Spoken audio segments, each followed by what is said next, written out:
শুধু তো পারি না, তাই প্রতি জন্মে জন্মে যেন কিছু কিছু কমাইয়া যাইতে পারি।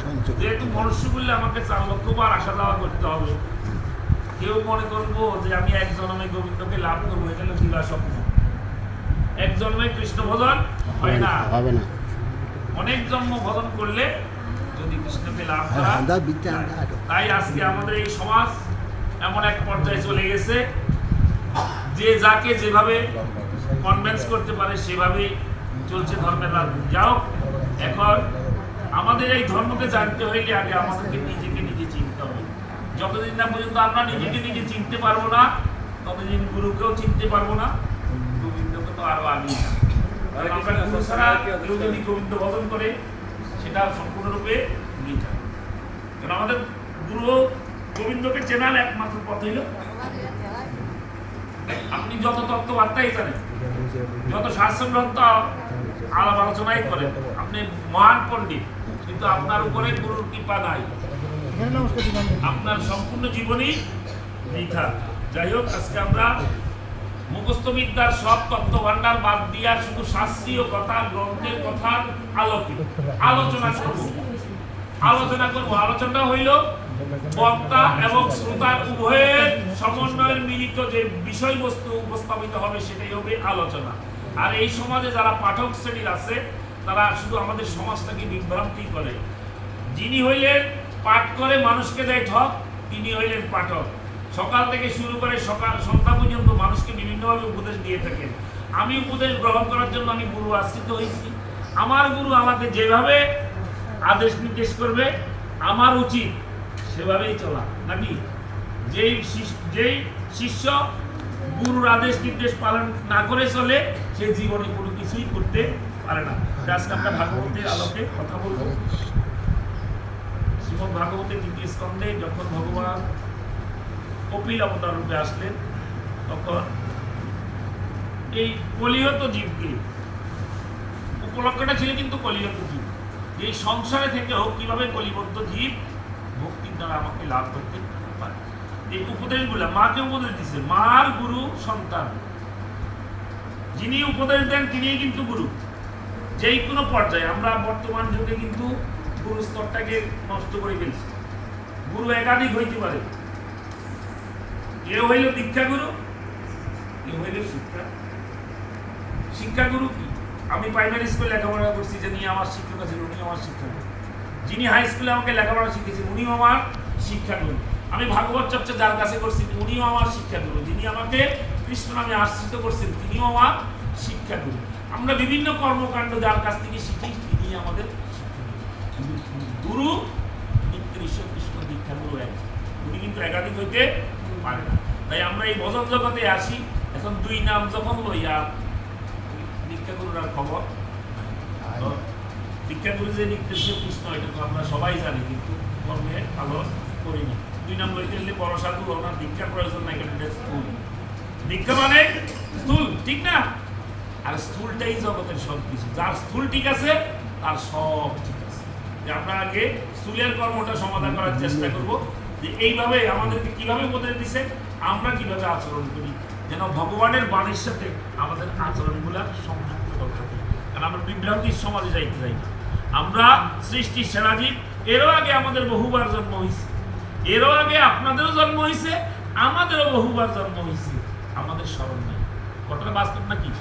আমরা আরো জন্মগ্রহণ করি নাই? যদি শ্রীমদ্ ভগবত গীতা চর্চা যারা করছে তারা যখন ভগবান শ্রীকৃষ্ণ এবং অর্জুনের কথোপকথনগুলো উপলব্ধি করছেন, সেখানে উপস্থাপিত আছে অর্জুনকে ভগবান শ্রীকৃষ্ণ বলছে, হে অর্জুন, এরও আগে তুমি আর আমি বহুবার জন্মগ্রহণ করিয়াছি, আমার মনে আছে তোমার মনে। তাহলে ভগবানের তো মনে থাকবে, ভগবান তো যুগে যুগেই আসে। তো আমরা কলিহত জীব, আরো পাপিষ্ঠ। ওই অর্জুনের যুগের চেয়েও আমরা অধপতিত, কিছুই জানি না। এই মহাপ্রভু যদি না আসতেন,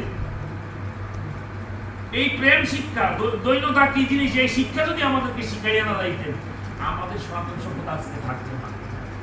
তৎকালীন ব্রাহ্মণ্যবাদের করলগাছে যখন আমাদের এই সনাতন সভ্যতা হারাইতেছিল, তখন মহাপ্রভু এই পঞ্চম মনোরূপের বৈষ্ণব সভ্যতাকে দাঁড় করাইলেন, যে আমরা আজ থেকে একজনের ভজনা করবো, আমাদের মাঝে যেন কোনো ভেদাভেদ না থাকে, কোনো স্তর যেন না থাকে, কিন্তু দেখা যায় যে আমাদের বৈষ্ণব বাজারে আসি, আমাদের বৈষ্ণবের মধ্যে এর চেয়েও কঠিন ভাইরাস, তৎকালীন ব্রহ্মাণ্ডবাদের চেয়েও এখন বৈষ্ণব সমাজ আর কঠিন হয়ে গেছে। ঠিক, এই জন্য দিলে খায় না, ওই জন্য দিলে খায় না, বহু রকমের কারণে এক একজনের স্তর এক এক স্তর চলে গেছে। যে নিজের স্তর ফুটানি করে সেই যে অধপতিত থাকে। স্তর বুঝবে কি? স্তর বুঝবে একমাত্র গুরু শিষ্য। শিষ্যের কথা গুরু জানবে, গুরুর কথা শিষ্য জানবে, এর চাইয়ে আর বেশি কিছু জানবে না। এখনকার দিনে ওই সিদ্ধির দেশ যাওয়ার লেগে কত সার্টিফিকেট, মানুষকে দেখানোর লেগে কত কিছু উপস্থাপন করি না আমরা, এগুলা কিন্তু করা যাবে না। যে ভক্ত সে তাকে গুপ্ত। দৈন্যতার বাজারে আসছি, দৈন্যতা কি জিনিস, কৃষ্ণ প্রেম কি জিনিস, জগতে সেটা লাভ করে যাবে। কেমন? দাপরের শেষে কলির প্রারম্ভে ভগবান শ্রীকৃষ্ণ রাধারানীকে বলছে, রাধা গো, পরজন্মে আমি আর ভগবান হব না। কি বলেন প্রভু, আপনি প্রত্যেক জন্মে ভগবান হয়ে আসছেন, পরজন্মে আপনি ভগবান হবেন না? আপনার মুখে কথাটা মানায় না রাধা। আমি পরজন্মে ভক্ত হব, ভক্ত হয়ে সাধুগুরু বৈষ্ণবের চরণ ধরে আমাদের সাধুগুরু বৈষ্ণব সাই হরি হরি বল। এই সাধুগুরু বৈষ্ণবের মাঝে কৃষ্ণ প্রেম কি জিনিস খুঁজে বেড়ায় আমার মনে। দৈন্যতার বাজার আপনাকে বড় বলে বড়শই নয়, লোক যারে বড় বলে বড়শই হয়। বড় হওয়া সংসারেতে কঠিন ব্যাপার। বড় যদি হতে চাও, ছোট হও, তবে আগে ছোট হও। মেয়াদবি শুনি যেটা তরুণে বসিস না, আমার এটা মানে যেন কীর্তন নিয়ে আসাটা হই। সবসময় দুর্বার মতো ছোট থাকার চেষ্টা করো, বৃক্ষের মতো সহনশীল হও। বৃক্ষকে কাটিয়ে যেমন বৃক্ষ কোনো প্রতিবাদ করে না, তেমন ধৈর্য যেন তোমাদের মাঝে থাকে। আর এই জগতে গোবিন্দের কর্ম করতে আসছো, কে তোমাকে ভণ্ডা বললো, কে অমুক বললো, এটাতে কর্ণপাত করিও না। কিন্তু যারা সামান্যতেই গরম হয়ে যায়, এরা কোনো সাধু না। যে এই সাধু আমাকে খারাপ কথা বলছে, আমি আর ওই হরিসভায় যাবো না, এগুলো যারা কর্ণপাত করে তারা কখনো বৈষ্ণব বলতে পারে না। বৈষ্ণব এক কান দিয়ে শুনবো, আর এক কান দিয়া বাইর করবো। কারণ তার ভজনের এমনই শক্তি, কারণ তার ভজনে কি এই কারণে শুধু তার গ্রহণ করার ক্ষমতা আছে কৃষ্ণ নামে, এর বাইরে কিছু না। গালিগালাজ যেটা গ্রহণ করবে সেই কখনো বৈষ্ণব হইতে পারবে না। তাইলে আমরা দৈন্যতার বাজারে আসছি। রূপ সনাতন দেখেন আমাদেরকে কি শিক্ষা দিয়ে গেছে। রূপ সনাতন মানে হোসেন সাহেব রাজদরবারের একজন স্বরাষ্ট্রমন্ত্রী, একজন অর্থমন্ত্রী। বর্তমান সমাজে স্বরাষ্ট্রমন্ত্রী অর্থমন্ত্রীর অবস্থা দেখেন, কত গাড়ির বহর, লক্ষ লক্ষ টাকা ব্যাংক ব্যালেন্স, কি নাই তাদের। তৎকালীন কত সোনা রূপা মানে সম্পদের মালিক ছিলেন রূপ সনাতন। এই কলিহত জীবকে বৈষ্ণবীয়তা শিক্ষা দেওয়ার জন্য বৃন্দাবনে এসে পুরে ঘরে বসত করে আমাদেরকে বুঝাইয়া গেলেন, এই সুখ সুখ না রে, আরো সুখ আছে, এই সুখে জন্মিয়ে যাবে, সেই সুখ আছে, এই সুখ করিস না। মহাপ্রভু গম্ভীর লীলা করছেন, 6 ফুটের দেহ, যেখানে যে ঘরটাতে উনি রাত্রি যাপন করতেন, সেই ঘরটার দৈর্ঘ্য ছিল 3.5। একটা এত লম্বা মানুষ কিভাবে জীবন যাপন করছেন, কি বিছাইছেন নিচে, নিজে পাটি যেটা আমরা আলাদা করে জাজিমে শুই, তোষক জাজিম বানাই, ভালো ভালো বিছানায় সজ্জা যায়। উনি কলা গাছের বাকল সেলাই করে কাঁথা বানাইয়া ওইটার মধ্যে ঘুমাইতেন। কি বুঝাইছে? এই আরামাসের জীবন আমাদের জন্য না। কিসের মোহে তোরা পড়ে রয়েছিস? কার জন্য কি করতেছ? এই সংসার একটা অভিনয়শালা।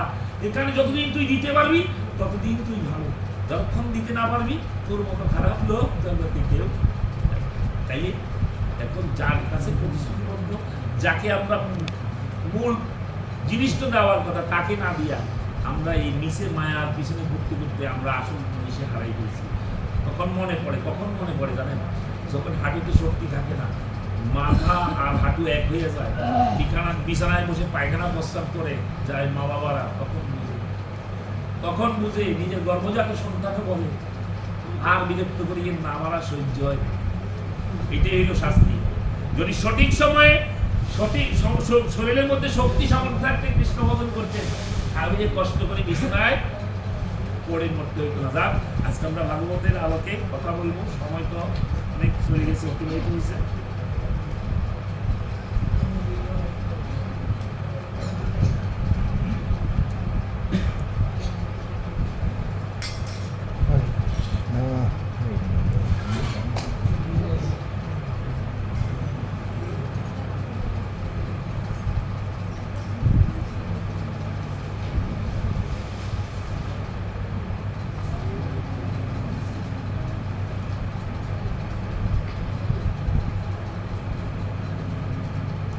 তাইলে সংসার,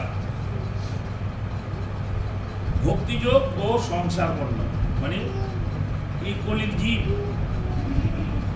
জীব তোমরা এই যুগে তপস্যা করতে পারবে না, যজ্ঞ করতে পারবে না, কারণ তোমাদের সেই ধৈর্য শক্তি নাই। তো তোমরা ভক্তিটাকে সুন্দরভাবে উপস্থাপন করবে, ভক্তির মাঝে যেন ত্রুটি না থাকে। কি ধরনের ভক্তি করি আমরা? বিভিন্ন মতের বিভিন্ন জন থাকতে পারে, যে যেই নামে ডাকে, নাম আর নামের মধ্যে ভেদ নাই, একই। আমাদেরকে বলছে হরিনাম করতে, তো এইটা হলো মহামন্ত্র, হরিনামটা হলো মহামন্ত্র।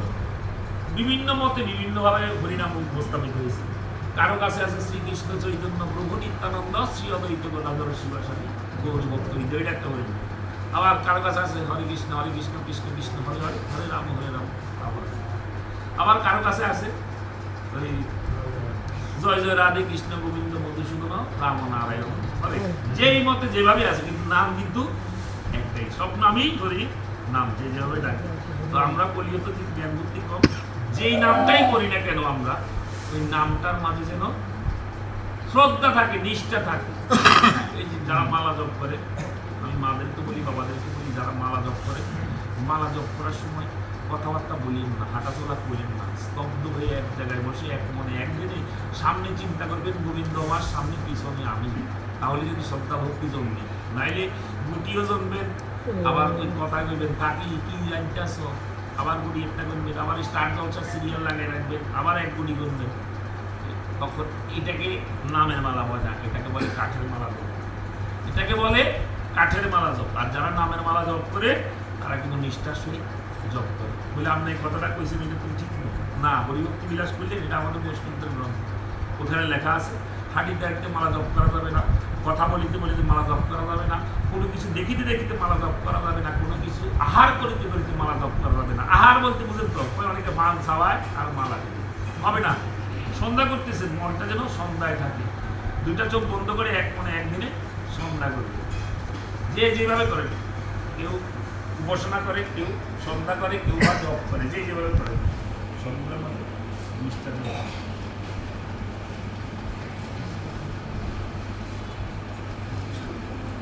দেবাহুতি বলে পুত্র করো অবধান, ভক্তির লক্ষণ হয়ে যত্নবান, জীবের সংসার গতি বল হয় আমারে, মুমুক্ষ মানব যাহে পারে তরিবারে, যারো ভয়ে প্রজা সব পূর্ণ কর্ম করে, কালের লক্ষণ বল হয় আমার গোচরে, অজ্ঞতা কারণে যারা আসক্ত সংসারে, আবির্ভূত তুমি তারা দুঃখ দূরিবারে।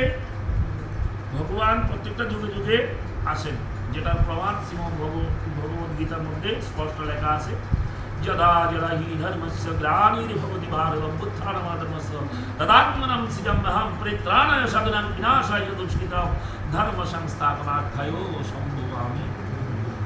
তাহলে কখন আসেন? যখন সাধুরা কষ্ট থাকে, ভগবানের প্রিয় ভক্তরা কষ্ট থাকে, দুষ্কৃতীদের মাত্রা বেড়ে যায়, দুষ্কৃতী অসাধুদের মাত্রা বেড়ে যায় এবং ধর্ম অরক্ষিত হয়, তখন ভগবান নিজেকে সৃষ্টি করেন, করে এই সংসার থেকে সাধুদের রক্ষা করে, দুষ্কৃতকারীদের নিধন করেন এবং ধর্মকে সংস্থাপন করেন। এই কলিযুগেও আসলেন, যদিও কলিযুগের অবতার কলকি, তারপরেও কিন্তু উনি আসতে বাধ্য হয়েছেন, যদি না আসতো আমাদের ধর্ম থাকতো না। তাইলে এখানে কি শিক্ষা দিতে আমাদেরকে আসলেন? প্রেমের শিক্ষা দিতে আসলেন। নাম ও প্রেম বিতরিতে হেন অবতার কে? এই নাম প্রেম বিতরণ করার জন্য আসলেন শ্রীমৎ মহাপ্রভু। যদি উনি না আসতেন তাহলে আমরা উচ্ছন্নে চলে যেতাম। এখন কি রূপে আসলেন? উপজীবের নিস্তার গোলাগি নন্দ সুহরি ভুবনে প্রকাশ হইল গুরু রূপ ধরি জয় জয় রাধে রাধে রাধে। কি রূপে আসছে? গুরু রূপে। গুরু রূপে চিনলাম না। গুরু গুরু মানে দীক্ষা গুরু, নিত্যেশ্বর কৃষ্ণ তো আমার অনেক বুঝবে। গুরু মানে দীক্ষা গুরু, নিত্যেশ্বর কৃষ্ণ। আর চৈতন্যের গুরু হইল শ্রীগুরু বা গোসাই। চৈতন্যের গুরু হইল শ্রীগুরু বা গোসাই। আর এই বাজারে আসি এটাতে হজবর করিয়া লাগছে, নষ্ট করে ফেলছে। বর্তমান সমাজ ভাইরাসে পরিপূর্ণ হয়ে গেছে। কৃষ্ণকে ত্যাগ করে কখনো রাধার ভোজন করা যায় না। আমার দীক্ষা করে থাকতেই হবে। আর যারা মন্ত্র আশ্রিত হয়েছেন, যাদের এই কর্ণকুহরে ক্লীন মন্ত্র প্রবেশ করে নাই, তারা কখনো কৃষ্ণ ভক্ত না বৈষ্ণব। যাদের এই কর্ণকুহরে ক্লীন মন্ত্র প্রবেশ করে নাই, তারা বৈষ্ণব না, কৃষ্ণ ভক্ত না। এই কথাকে বলতে পারবেন না।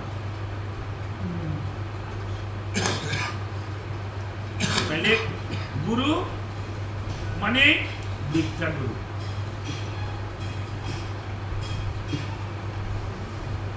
শুনিয়া জননী বাক্য কপিল সুমতি, প্রশংসা করে নারপ্রীত হনয়তি। ধীরে ধীরে ভক্তিযোগ কহে অত্যপর, দেবাহুতি পাইলেন প্রশ্নের উত্তর। ভক্তিযোগ হয় মাত্র অনেক প্রকার, বিশেষ বিশেষ মার্গে প্রকাশ তাহার। হিংসা দম্ভ ভরে ভক্তি করে যেই জন, সেই ভক্তি তামস ভক্তি হয় অনুক্ষণ। এই যে আমরা আমাদের মতকে প্রতিষ্ঠা করার জন্য মানুষে বিভেদ সৃষ্টি করি। আমার মতটাকে প্রতিষ্ঠিত করার জন্য আমি আরেকটা মতকে ঘৃণা করি, এটা কিন্তু ঠিক না। যেভাবে কেউ যদি মনে করে যে নিরামিষ খাইলে ভগবানকে পাওয়া যাইব, আমিষ খাইলে পাওয়া যাইব না, এটাও ভুল করে না। যার হয় তার হয়, খাইও হয়, আর যার হয় না, না খাইও।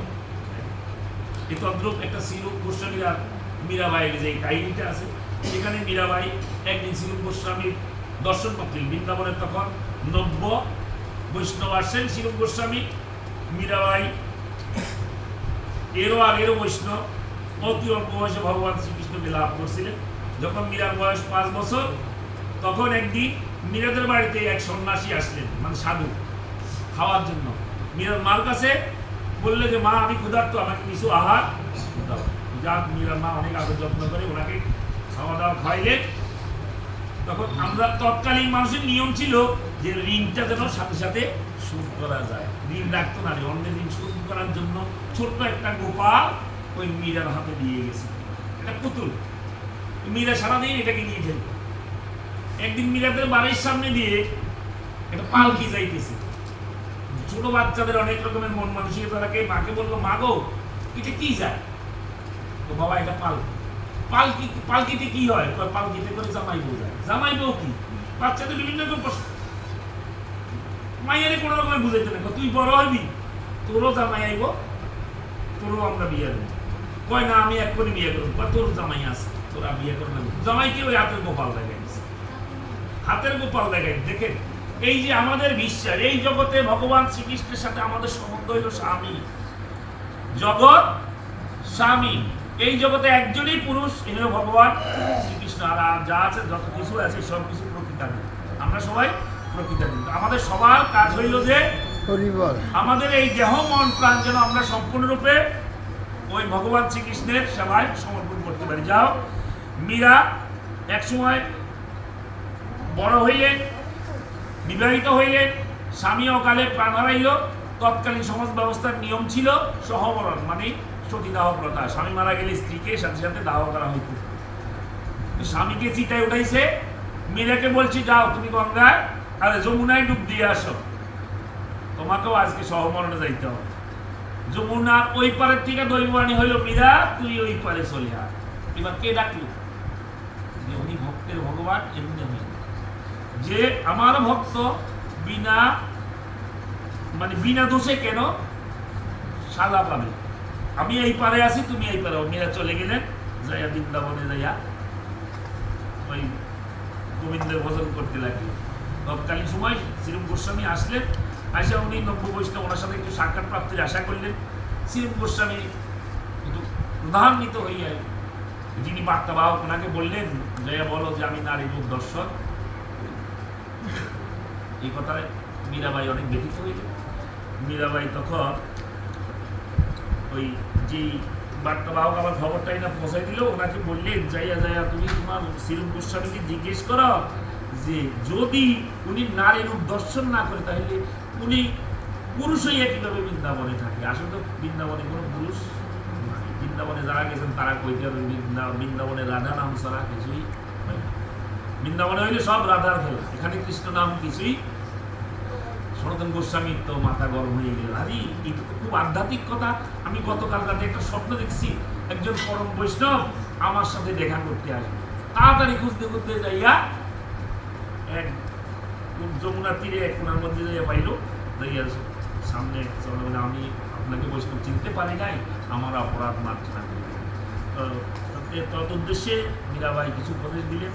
এই উপদেশগুলো আমাদের জন্য শিক্ষণীয় যে শ্রীরূপ গোস্বামী যদি ফলমূল খাইলে ভগবানকে পাওয়া যাইত, আমি প্রত্যেক জন্মে ভগবানকে বলতাম যেন আমাদের প্রত্যেক জন্মে বাদ করিয়া আর শাকলতা পাতা খাইলে যদি ভগবানকে পাওয়া যাইত, আমি প্রত্যেক জন্মে বলতাম আমাকে হরিণ, গরু, ছাগল এই ধরনের যারা লতা পাতা আহার করে এই ধরনের জন্ম আমাকে দিয়ে দেয়, কারণ আমি প্রত্যেক জন্মে ভগবানকে পাই। আর তুলসীর মালা গলায় দিলে যদি ভগবানকে পাওয়া যায় তো আমি সমস্ত দেহের মধ্যে তুলসীর মালা পরে রাখতাম। কিন্তু শ্রীরূপ গোস্বামী একটা কথা মনে রাখলো, বিনা প্রেম সে কখনো কৃষ্ণকে লাভ করা যায় না। আর প্রেমটা এমন এক জায়গায় দাঁড় করাইছেন আমার শ্রীমন মহাপ্রভু, সেই প্রেমটা হইল ত্যাগ। সেই প্রেমটা হইল ত্যাগ। এখানে আমার কিছু নাই তো, আমি কিছু নিয়ে যাইতে পারবো না। কেন এত প্রসাদ করতেছি, কেন এত টাকা পয়সা ধন দৌলত করতেছি, কেন সংসারের মায়া আরো বৃদ্ধি করতেছি? তার জন্য প্রেম করি। এই সংসার যে প্রেম করি এটা নাম হলো কাম। দেহ ইন্দ্রিয় প্রীতিবাঞ্ছা তারে বলে কাম, আর কৃষ্ণ ইন্দ্রিয় প্রীতিবাঞ্ছা তারে বলে প্রেম। আমার এই দেহ, এই 10টা ইন্দ্রিয় যেন আমি সঠিকভাবে কৃষ্ণ সেবায় লাগাইতে পারি, এই ধরনের চিন্তা আমাদের মাঝে। যাই হোক, এখন এখানে বলছে হিংসা দম্ভ ভরে ভক্তি করে যেই জন, সেই ভক্তি তামস ভক্তি হয়। এই মনে করে আমাদের বিভিন্ন জায়গায় বিভিন্ন রকম পূজা বা ধর্মীয় অনুষ্ঠান হয়, যদি ওই বাড়ির কোনো লোকের সাথে এইবারে কোনো সম্পত্তি নিয়ে, জায়গা সম্পত্তি নিয়ে কোনো দ্বন্দ্ব থাকে, সে কী করে 1 সপ্তাহ 15 দিন 20 দিন পরে সেও একটা অনুষ্ঠান করে, ঠিক না?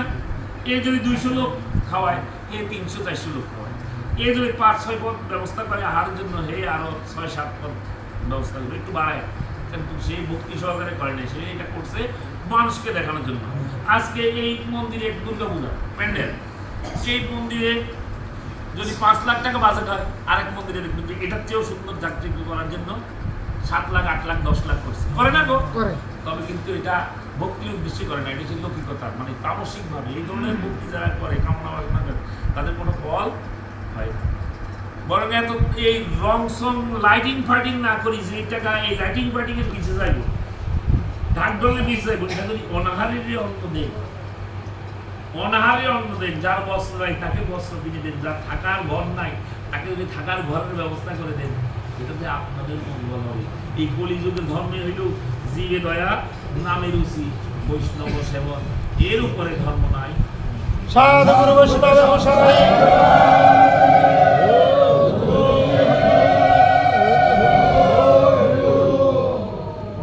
তাইলে আমরা আমাদের ভিতরে যেন তামসিক ভাব না আসে। আমরা মানুষকে দেখানোর জন্য কোনো ধর্ম করবো না। এই যে মালা জপি হাঁটি হাঁটি মানুষকে দেখানোর জন্য, তিলক দেই, গলায় মালা লাগায়, সুন্দর সুন্দর পোশাক করে, এগুলো মানুষকে দেখানোর জন্য। এটা বাইরের পোশাকটা প্রয়োজন নাই, ভিতরের পোশাকটা প্রয়োজন। ভাই লক্ষ লক্ষ টাকা খরচ করস, টাইলস পাথর মার্বেল পাথর দিয়া মন্দির করস, হাজার হাজার টাকা খরচ করে কীর্তি দিতে আমাকে খুঁজে বেড়াস। এই তোদের অর্থের সম্পদ দিয়ে, সম্পদ দ্বারা তোরা আমাকে লাভ করতে পারবি, তোদের অর্থ। তো আমি এই জগতে যত প্রকার সৃষ্টি আছে, প্রত্যেকটা সৃষ্টির হৃদয়ে যেই মন্দির আছে, সেই মন্দিরটাতে বাস করি। যার এই মন্দিরটা পরিষ্কার আছে, সেই আমাকে লাভ করতে পারে। তাহলে এই মন্দিরটা,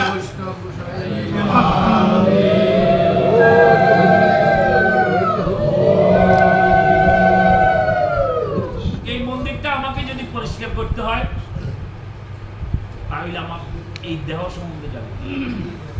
প্রত্যেককে বলি হরিনামে কর্ণশুদ্ধ, দেহমুক্ত।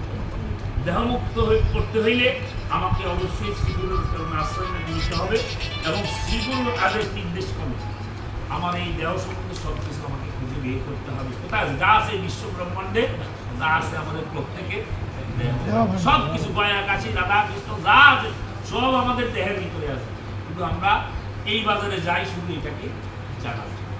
যাই হোক, যেন ধৈর্য ভগবান সবার মাঝে দেয়, আর হিংসা, নিন্দা, লোভ, লালসা এগুলো যেন আমাদের মাঝে থেকে সম্পূর্ণরূপে দূরীভূত হয়ে যায়। একটু জায়গা দিতেন না, বুঝলেন?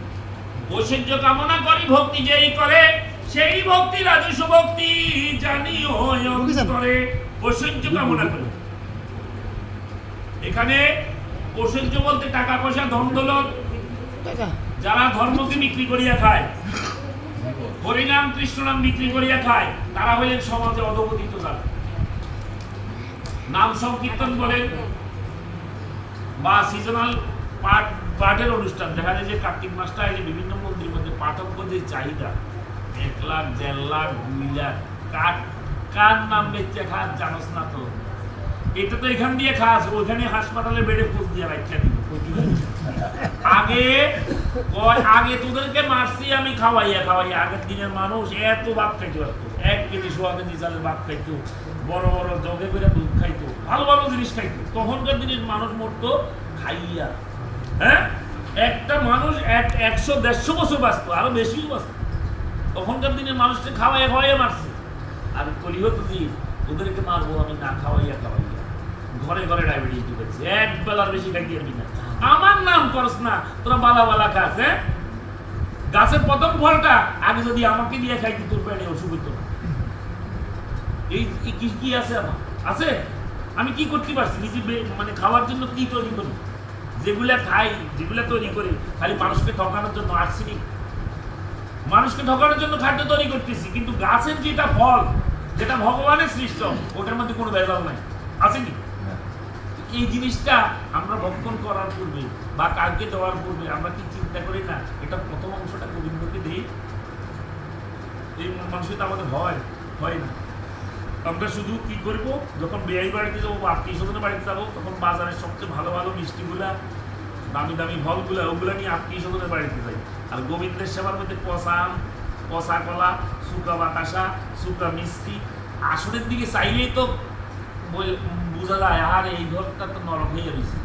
নিজেরা দামি দামি জামদানি শাড়ি পরো, 8,000, 10,000, 20,000, স্বামীকে যেমনি কও এমনি স্বামী আইনা দিতে আছে। গোবিন্দের আসনের কাপড়টা আর পরিবর্তন হয় না, ঠিক আছে? ভাগবতের কাপড়গুলা, বস্ত্রগুলো আর পরিবর্তন হয় না। আর বছরের পর বছর এগুলো চলতেছে, 7টা হয়ে সাদা হয়ে গেছে। তুলসী দেওয়ার সময় নাই। ভয় করো, ভয় করার মধ্যে থাকো। যদি ওনাকে ভয় করো কিছু পাইবা। ঘূর্ণিঝড়ও ভয় করি না, ভূমিকম্পরে ভয় করি না, এখন আবার দুর্যোগ আরেকটা কিছু গরম সামনে আরো আইতেছে।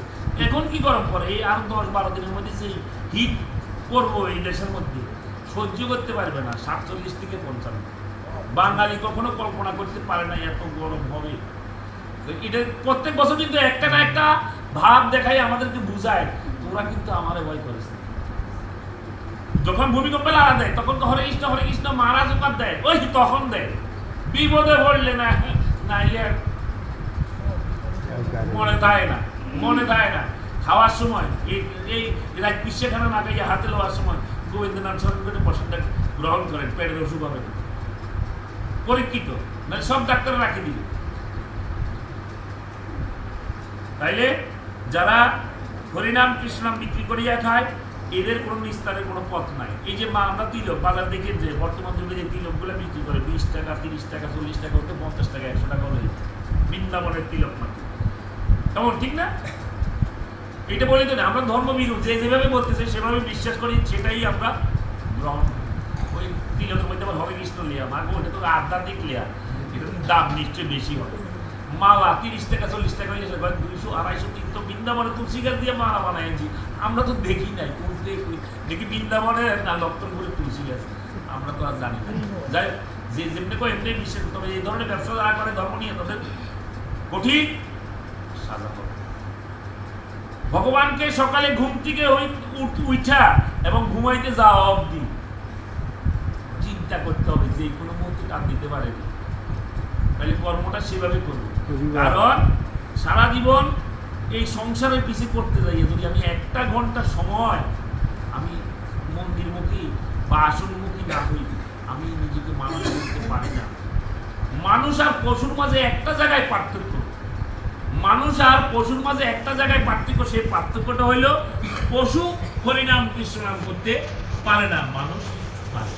ঠিক আমি মনুষ্য বলে আসিয়া যদি আমি হরিনাম কৃষ্ণ নাম না করি, আমার আর পশুর মাঝে কোনো পার্থক্য রাগ করেননি কেউ কোনো কথা। 1 ঘন্টা 24 ঘন্টার মধ্যে 1 ঘন্টা চিন্তা করব, আমি এই 1 ঘন্টা মরে গেছি। আমি 1 ঘন্টা আসনের সামনে বসবো, 15 মিনিট কেউ সন্ধ্যা বা কেউ তপস্যা যেটা করেন করবেন, 15 মিনিট গীতা চর্চা করবেন, 15 মিনিট ভাগবত চর্চা করবেন, 15 মিনিট নাম করুন। তাহলে 1 ঘন্টা হইল তো। 1 ঘন্টা ক্রমান্বয়ে দেখবেন যে যখন ভক্তি সঞ্চার হবে 1 ঘন্টা 2 ঘন্টা হইল, 2 ঘন্টা 3 ঘন্টা হইতে পারে, কেউ আবার 24 ঘন্টাও করে না। যারা ভক্ত তারা কিন্তু করে। ওই কালিদাস যেমন করছে, তার মুখে দিয়ে কৃষ্ণ কিছু বাড়িতে, ওই ঘুমাইতে গেলেও তার মুখে দিয়ে কৃষ্ণ কৃষ্ণ কৃষ্ণ কৃষ্ণ। যাই হোক, আমরা ধর্মকে বিক্রি করে খাইতে চাই না। শ্রীহরির প্রীতি করে যে করে ভগতি, তাহাই সাত্বিক ভক্তি। শুনো শুনো সতী, ভগবান শ্রীকৃষ্ণের প্রীতি বা মঙ্গলের জন্য, মানে ওনার আশীর্বাদ লাভ করার জন্য যে কর্ম করা হয় সেটাই হল সাত্বিক সাত্বিক ভক্তির লক্ষ্য। এবার ওনার প্রীতিতে কি করব? আমি খাবো, আরেকজন খাবে না, তা হবে না, তা হবে না। যদি আমি মানি সর্বজীবের মাঝে ভগবান আছেন, সর্বসৃষ্টির মাঝে ভগবান বিরাজিত, সর্বঘটে আছেন তিনি, কোনো ঘট নাই খালি, কোনো ঘটে বিকশিত, সর্বময় কৃষ্ণ। তাই আমার দ্বারা যেন এই ভগবানের সৃষ্ট কোনো সৃষ্টি যেন ব্যথিত না। অজান্তে কত অপরাধ করতেছি, অজান্তে অনেক অপরাধ করতেছি, পায়ের নিচে পড়ে কত পিঁপড়া পোকামাকড় মারা দেখেছি, অজান্তে পাপ। জমি কর্ষণ করতেছি না, আঙ্গুলের ইসের সাথে কত কীট পতঙ্গ ধ্বংস হয়ে গেল, এগুলো জানতাম না, জানলে কিন্তু এই অপরাধটা করতাম না। হয়ে গেছে, এটাও কিন্তু অজান্তে পাপ। কিন্তু আমি জানি যে এই কর্মটা করলে অপরাধ, তারপরে যখন করি ওটা থেকে নিষ্কৃতি পাওয়ার কোনো সুযোগ। তাই মনের ভিতরে যেন সবসময় ভয় থাকে যে যেটা অজান্তে পাপ তো করি, জেনে শুনে যেন আমার দ্বারা কোনো পাপ না হয়। আমরা কিন্তু বেশি করি, আমরা কিন্তু বেশি করি। কিভাবে? একটা উদাহরণ দিয়ে যাই। সত্য যুগে যদি হরিবংশ হয়, ত্রেতাতে যদি রঘুবংশ হয়, দাপরে যদি যদুবংশ হয়, কলিতে মহাপ্রভু নিয়ে আসলেন বংশ। কেন নিয়ে আসলেন? কিন্তু তো ছিল, কিন্তু তো ছিল। কিন্তু আমাদের সংসারের সদস্য সংখ্যা বাড়তে বাড়তে এমন এক পর্যায়ে চলে গেছে, আমাদের অনেকের ঘরে দেখবেন একটা ফুটবল টিম আছে না? ফুটবল টিম আছে। কি করছেন? কারে হত্যা করছেন? চিন্তা করবেন, কারণ উনি একবার আমার দেহের মাঝে সূক্ষ্ম রূপে কিন্তু বিরাজ করে।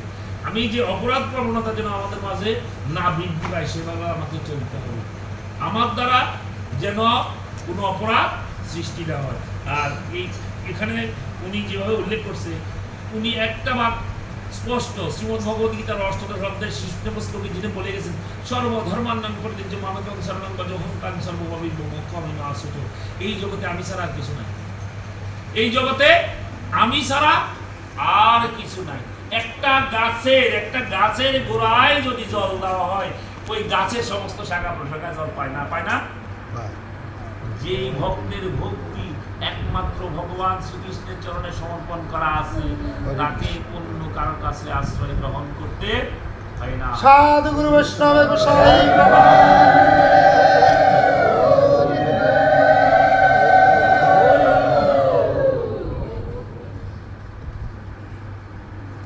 এখানে অনেক কিছু বলছি, কিন্তু আজকে মনোযোগ দিয়ে বলবো। আপনারাও নিজেরা চর্চা করবেন, চর্চা না করলে হবে না। আপনারা যে আমি বলে গেছি, আমার কথা ফলো করার দরকার নেই। আবার আরেকজন পাঠক বলে গেছেন, এক একজন এক এক রকম করবে, আমরা বিভ্রান্তিতে পড়ে যাবেন। নিজে চর্চা করবেন, জ্ঞানের ভান্ডার। অনেকে বলবে যে তোর এখনো বয়স হয় না ভাগবত চর্চা, তারা মূর্খ। যারা বলে যে ভাগবত চর্চা করার তোর এখন সময় হয় নাই, তারা মূর্খ। বৈষ্ণব কখন হয়? বৈষ্ণব কোন দেশে? বিষ্ণু জানতি বৈষ্ণব, বিষ্ণু জানাতি বৈষ্ণব না? তো বিষ্ণুরে কখন জানছেন? যখন দীক্ষা লইছেন তখন জানছেন বিষ্ণু। যারা কৃষ্ণ মন্ত্রে দীক্ষিত হয়েছেন, তাদের কৃষ্ণ মন্ত্র দেওয়ার সময় বিষ্ণু পূজা দিয়েই কিন্তু কৃষ্ণ মন্ত্র দান করা হয়, সেদিনে হয়ে গেছেন বৈষ্ণব। আপনাদের যদি ভাগবত অধিকার না থাকে তাহলে কারোই নেই। তাইলে ভাগবত চর্চা করলে ভক্তি উদয় হবে। শ্রীমদ ভগবত গীতা জ্ঞানের গ্রন্থ, ভাগবত হইল ভক্তির গ্রন্থ, আর চৈতন্যের বাজারে চৈতন্য চরিতামৃত হইল প্রেমের গ্রন্থ। এই জ্ঞান ও ভক্তি প্রেমের সমন্বয় হইল আমাদের সাধনা। তো আমার একটার সাথে একটা যেহেতু সম্পর্ক আছে, জ্ঞান অর্জন করতে হবে, জ্ঞানের পরে ভক্তি অর্জন, ভক্তির পরে প্রেম। প্রেম মানেই দৈন্যতা, বৈষ্ণবত্ব। যার ভিতরে বিষ নাই, যে জ্ঞানের ব্যাপারটাই কয় যার ভিতরে বিষ নাই। আরে বাবারে, আমাদের সমাজে বৈষ্ণবদের অবস্থা দেখলে একটার নিচে একটা এমন লাগা লাগছে, মানে এ যায় তো ও যায় না, ও গেলে এ যায় না। এই হিংসা, নিন্দা, লোভ, লালসা সব পরিহার করতে হবে। হিংসা, নিন্দা, লোভ যেখানে ঈশ্বর থাকে না সেখানে, সবাইকে বলে দিই, হিংসা, নিন্দা, লোভ, লালসা যেখানে ঈশ্বর থাকে না সেখানে, শ্রদ্ধা, ভক্তি, বিশ্বাস যেখানে।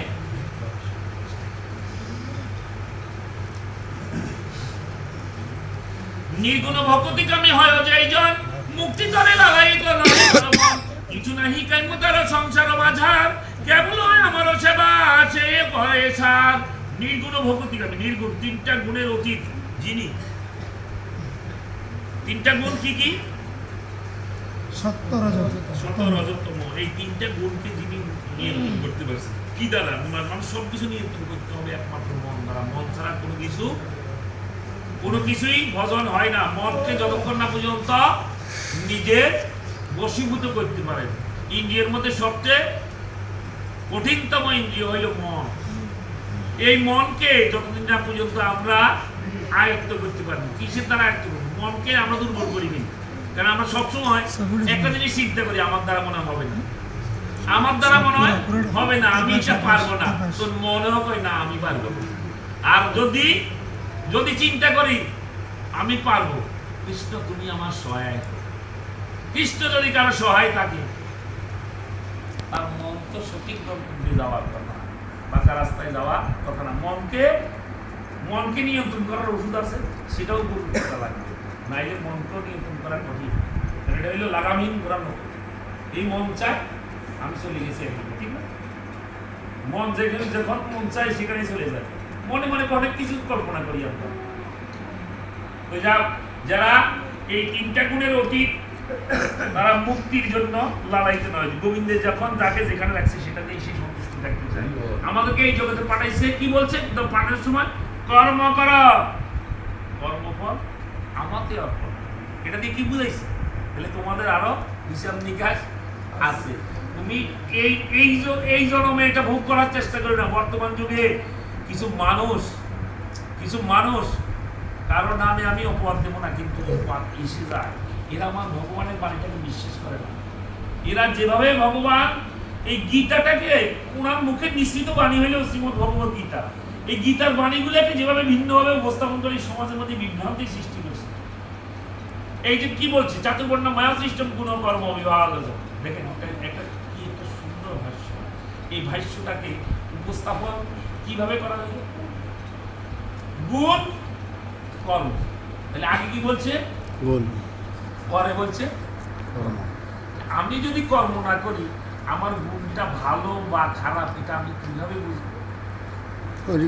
গুণটা ছিল আমার পূর্বজন্ম। গুণটা আমার পূর্বজন্মের স্বীকৃতি করছি বিধায় আমি আজকে এই স্থানে আসতে পারছি। এই স্থানে আসিয়া যদি আমি ওই গুণগুলোকে ধরে না রাখতে পারি, ওই পরজন্মের কর্মের সাথে যাই সেটা মাইনাস। তাইলে আমি কোথায়? এই যে ব্রাহ্মণ ক্ষত্রিয় বৈশূদ্র কয় নাই, ব্রাহ্মণ ক্ষত্রিয় বৈশ্য শূদ্র সব কিছু আছে কর্মগুণের মাঝে। এগুলোকে অনুসরণ করে চলতে হবে। তাহলে কি জন্য বলছে যে সবাইকে সমান হইতে? এখানে এই ব্যাপারেও আলোচনা আছে, আমরা সেখানে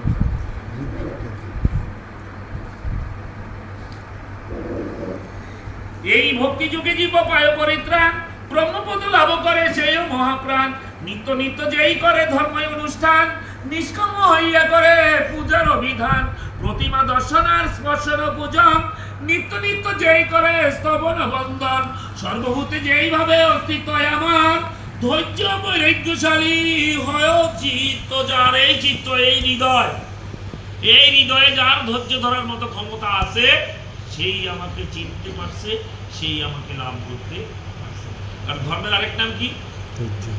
কত সুন্দর করে, ধর্মের আরেক নাম ধৈর্য, ধর্মের আরেক নাম ধৈর্য। যে সয় সে রয়, যার ভিতরে সহ্য ক্ষমতা নাই সেই সংসারে থাকতে পারে।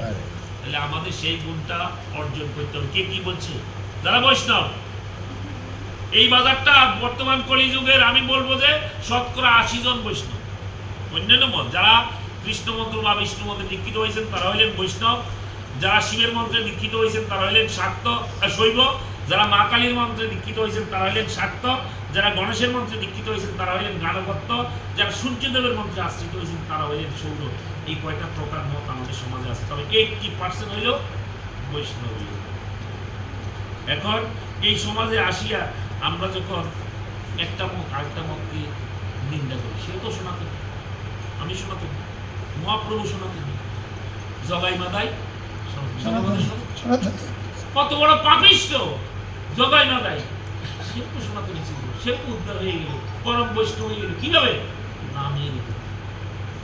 নামের যে এমন একটা চালিকা শক্তি যে এটাতে আশ্রয় গ্রহণ করতে পারছে, সেই সঠিক গ্রন্থকে বুঝাইতে পারছে। তাই বলি নামটাকে ধরবো ধরার মতো। কৃষ্ণ নামটা হইলো ওই ব্যাঙ আর সাপের খেলার মতো। বর্ষাকালে দেখবেন ক্ষেতের আইলের মধ্যে গ্যাট গ্যাট ডাকে, সাপের ডাক আর ব্যাঙের ডাক কিন্তু একরকম, ঠিক না? সাপেও কিন্তু ডাকে, ব্যাঙেও কিন্তু ডাকে। সাপে ভগবানকে কইতেছে, প্রভু অনেকদিন পর একটা আহার পাইছি, এই আহারটা যেন আমার মুখ থেকে না ছুটে। আর ব্যাঙে কয়, প্রভু আমি ব্যাকআপ করা হয়ে গেছি, আমার বাঁচাও। এখন দৌড়াই তো ভগবানের সৃষ্টি, উনি কি করবে? অনেক কারণ থেকে খাবার নিয়ে যেতে পারবে। এখন ব্যাংকে বলছে তুই মরার মতো মর, সাপকে বলছে তুই ধরার মতো ধর। সাপ তো ব্যাংকে কি করছে, কত চিল্লা মিল্লে মরার মতো অভিনয় করে মরে গেছে। সাপে মনে করছে দূর যা, এতক্ষণ যে হাসাহাসি করছি, ব্যাংক তো মরে গেছে, এবার বন্ধু রাখি, আমি বিশ্রাম করলে এর পরে আরাম করি খাবো। এই যেই না মাত্র মুখের তো ধুইছে ব্যাংক গেছে।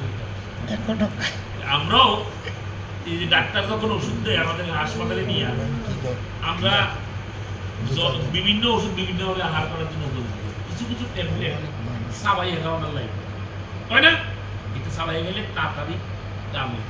তন্ত্রুপ এখানে হরিবাসরে বসি, কৃষ্ণ কথা শ্রবণ করতে বসি, কিছু কিছু হরির নাম সাবাই সাবাই দেয়, তাইলে এটা ফেটে থাকবো, নাহলে কিন্তু আবার এখান দিয়ে আইব, ওখান দিয়ে বাড়িয়ে দেবো। বাড়িয়ে না যায়, মনটা যেন স্থির থাকে। কৃষ্ণ কথা বহু রকমের হবে, হাজার হাজার কৃষ্ণ কথা হৃদয়ঙ্গম করা যায় না, কিন্তু কিছু মূল্যবান অবশ্যই আমাদের জন্য প্রয়োজনীয়। যেমন বাবারা যখন বাজার থেকে বিভিন্ন রকমের সবজি কিনে নিয়ে যায়, মারা রন্ধন করেন, বাইরের অংশ ফেলে দেন, ভিতরের অংশ ফেলে দেন, মধ্যখানে যে শ্বাসটুকু আছে ওইটুকু রান্না করে, ঠিক আছে না? সবটাকেই রান্না করে। তদ্রুপ এই কৃষ্ণ নামের মধ্যে অনেক রকম, যদি সম্পূর্ণ কত পেশ, কত অনন্ত কোটি লীলা, সব লীলা ধারণ করা আমাদের পক্ষে সম্ভব না। তাই আমরা যেগুলা মুখ্য, এগুলা যেগুলা মহাপ্রভু স্বীকৃত, এগুলোকে আমরা আচরণ করি। আমরা যদি নিজে আগে আচরণ না করি, তাহলে আরেকজনকে বুঝে দেওয়া ঠিক নয়। আমাকে বলছি নিজে আচরিয়া ধর্ম, জীব বেশি। মহাপ্রভু ঠিক তদ্রুপ এই জগৎকে শিক্ষা দেওয়ার জন্য আগে নিজে আচরণ করছেন, এরপরে এই কলিযুগে জীবকে শিক্ষা দিয়েছেন। আমরা অনেক গুরু আছে, অনেক সাধু আছে, অনেক বিনা পয়সারও জিনিস, মানে এটা কিন্তু অনেকে আছে আনন্দ পায়, মানুষের উপদেশ দিল, সাধু আনে বই, জিএনএ এনে বইয়ে বইয়ে কথাবার্তা আলোচনা করে, এরা বুড়ো। যারা যত্রতত্র এইসব কথাবার্তা আলোচনা করে, এই ত্রিযুগের গুপ্তধন যেটা ছিল, যেটা কেউ পায় নাই, এই মহাপ্রভু আমাদের মাঝে এই কলিযুগে কলিগত জীবের জন্য আনিয়ে দিয়েছে। কিন্তু আমরা এটা সদ্ব্যবহার করতে পারি না, আমরা এটা সদ্ব্যবহার করতে পারি না, এটাকে নষ্ট করে দিচ্ছি। বলছে দিনে করো নর্তন কীর্তন, আর রাতে অন্তরঙ্গ ভক্তের সাথে করিল রসবাস। যারা সেই রকম অন্তরঙ্গ ভক্তের আছে সবার কাছে, সবাই কি ভক্ত হইতে হবে? সবাই ভক্ত হয়? হ্যাঁ, আমরা তো সবাই ভক্ত, সাইনবোর্ড লাগে। যাই হোক, এখন আমরা সব কিছু যদি সমর্পণ করি ভগবান শ্রীকৃষ্ণে, আমরা আশা করি আমাদের ভক্তির বাজার অনেক পরিপূর্ণ হবে।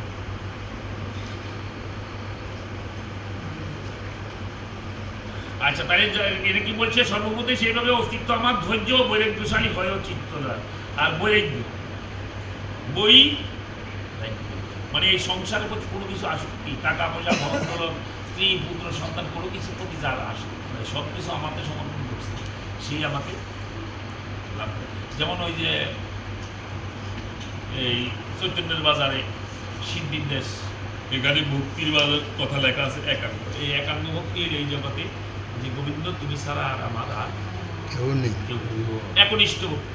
কিন্তু এই জগতে দেখা যায় যে ঘরে ঘরে একরকম আচরণ, বাজারে দেখি আরেক রকম আচরণ, ঠিক না? মানে বহিরঙ্গে বাজার বাইরে বলতে কি যে অনেক সময় থেকে সাধু সঙ্গে গেলে কিছু কিছু সাধু আছে এক কাতারে বসে, ভিন্ন ভিন্ন বসে, এই তুই জল দিচ্ছা, তুই লবণ দিচ্ছা, তো না আর এটা দেওয়া নয়। প্রসাদের প্রতি বিশ্বাস তো নাই, প্রসাদের প্রতি ভক্তিও তো নাই। যদি প্রসাদের প্রতি ভক্তি থাকতো তাইলে ওই যখন হাতে লইত, যখন গোবিন্দের নাম স্মরণ করতে দেখতো যে এইটাই তো প্রসাদ।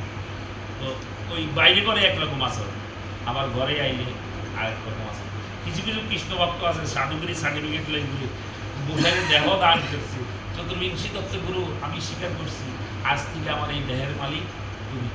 গোসাইয়ে ধুতি হরি আগে, শিষ্য ধুতি হরি বাজার টি স্টলে যায় চা খায়, লজ্জা লাগে। ধর্মটাকে নষ্ট করে ফেলতেছেন আপনারা অনেকেই দেখি।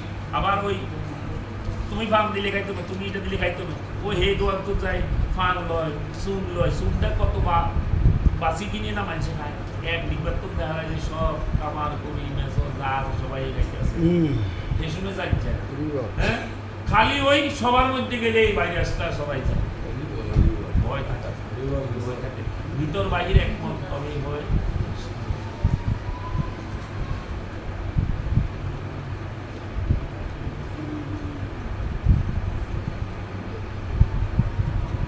সাধুরে সম্মান করে দয়া করে দিনে, ইন্দ্রিয় দমন যেই করে প্রতিদিনে। সাধুরে সম্মান করতে বলছি, সাধুকে সম্মান করেন আর প্রতিদিন ইন্দ্রিয়কে দমন করেন। প্রতিদিন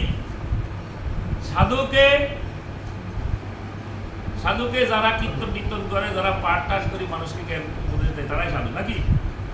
কেমন তিলক, সুন্দর সুন্দর তিলক লাগাইবো, মোটা মোটা মালা লাগাইবো, সুন্দর সুন্দর পোশাক করবো। ওই যে সাধু হওয়া কিন্তু কঠিন ব্যাপার। সাধু ভাগ্যে যদি কেউ সাধু হইতে পারে, সাধু হওয়ার চেষ্টা করো, সাধু না। আমরা তো সাধু সাথী বেঁধে করে সবাই করে সাজা সাধু হয় যাচ্ছাই। আমি তো এই হেনুর মন্দিরে পাঠ করি, কীর্তন করি, আই না গেলে কীর্তন আমার বই তো আধা ঘন্টা অন্দালে কিছুই করি। এই অহংকার ভাব জন্মে, ঠিক না? সাধু সেই যার হৃদয় অন্যের ব্যথায় সর্বদা বেঁধে সবসময়। আমি খাবো আরেকজন খাবে না, তা হবে না। আমি সুন্দর পোশাক পরে হাঁটবো, আরেকজন কাপড় নাই, পড়ার মতো কাপড় নাই, থাকার মতো জায়গা নাই, এই ধরনের মন মানসিকতা যাদের মধ্যে আছে তারাই সাধু। আমি তত্ত্ব জ্ঞান জানি, আরেকজন বুঝে না, তাকে সুন্দর মতন ডাইকে এক জায়গায় বসে সুন্দর করে ধর্ম কথা করে উপস্থাপন করে দিলাম, কিন্তু দেওয়া যা চাই তোরে কি শিখেই আছে না, এরা কখনো সাধু হইতে পারে না। যাক, তারপর আমরা সাধুকে সম্মান করার চেষ্টা করবো। আগের দিনের আমরা একটা দিন ছিল যখন বয়োজ্যেষ্ঠ কেউ রাস্তা দিয়ে হাইটে আসতো, তখন আমরা রাস্তার এক সাইডে দাঁড়িয়ে সম্মানের সহিত, সম্মান সুযোগ বড়দেরকে আমরা সম্মান দিতাম। এই যুগ তো যেই যুগ আইছে, সম্মান তো থাক দূরের কথা, হারে না সামনে আয় চেয়ার ওই দুই কাপ কেমন, এই যুগ তো এই অবস্থা হয়ে গেছে। ওই শিক্ষা আমরা দিতে পারি, এটা আমাদের মতো বাবা মারা যারা আছি তারাই এই ভুলগুলা করি। কারণ আমরা যখন আসনমুখী হই তখন আমাদের সন্তানদেরকে কিন্তু আমরা আসনমুখী করি না। আমরা বলি তোদের এখনো বয়স হয়, যার জন্য তারা ধর্মজ্ঞান পায় না, বিধায় ওই আচার আচরণ শিখতে পারে না, বিভিন্নভাবে বোকাটে হয়ে যায়, আপদে বিপদে ঘুরে বিভিন্ন জনের সাথে ঘুরতে ঘুরতে নষ্ট হয়ে যায়। যাক, তাহলে এবার সাধুরে সম্মান করবো আর দয়া করবো দিনে। দিন মানে অসহায়দেরকে সহায়তা করবো। ইন্দ্রিয় যেমন অনুযায়ী করে প্রতিদিন। ইন্দ্রিয় 10টা ইন্দ্রিয় সতেজ দেওয়া আমাদের প্রত্যেকের, এই আমরা এখানে যারা আছি প্রত্যেকের এই 10টা ইন্দ্রিয় সতেজ আছে না? সবার ইন্দ্রিয়গুলা কি কি? কর্ণ, চর্ম, চক্ষু, জিহ্বা, নাসিকা, বাক, পানি, পাদবায়ু। এই 10টা ইন্দ্রিয় যেন সমভাবে গোবিন্দের সেবায় লাগে। এই 10টা ইন্দ্রিয় যেন সমভাবে গোবিন্দের সেবায় লাগে। আমাকে ইন্দ্রিয়কে সাধন করতে বলেছে প্রতিদিন। এখন কিভাবে করবো? প্রথম যদি আমি বুঝি কর্ণের কাজ কি? কর্ণেন্দ্রিয়ের কাজ কি? কৃষ্ণ কথা শ্রবণ। এক কথা বলে যে এই যার এই কর্ণ করে অহর্নিশ কৃষ্ণ নাম প্রবেশ করে, তার মন অন্যদিকে ধাবিত হয় না। কিন্তু যারা দুষ্ট প্রকৃতি তারা বেড়ে গেলে আজকে হরিবাস হলে এখানে একটা পবিত্র স্থান, এই স্থানে ভগবান আছেন। এই স্থানটাতে ভগবান বিরাজ করেন, উনি কোথাও থাকেন না, উনি বৈকুণ্ঠ থাকেন না। কি বলছে নারদকে? নারদ খুঁজতে খুঁজতে খুঁজতে ভগবানকে হয়রান হয়ে গেছে। প্রভু তুমি আমাকে একটা নির্দিষ্ট স্থানের ঠিকানা দাও, যেখানে গেলে তোমাকে অহর্নিশ আমি পাবো। তখন নারদ উদ্দেশ্য করে ভগবান শ্রীকৃষ্ণ বলছেন, নাহম তিষ্ঠমি বৈকুণ্ঠতে যোগিনাং হৃদয় নচ মদ ভক্ত যত্ন গায়ন্তি তত্ত্ব তিষ্ঠমি।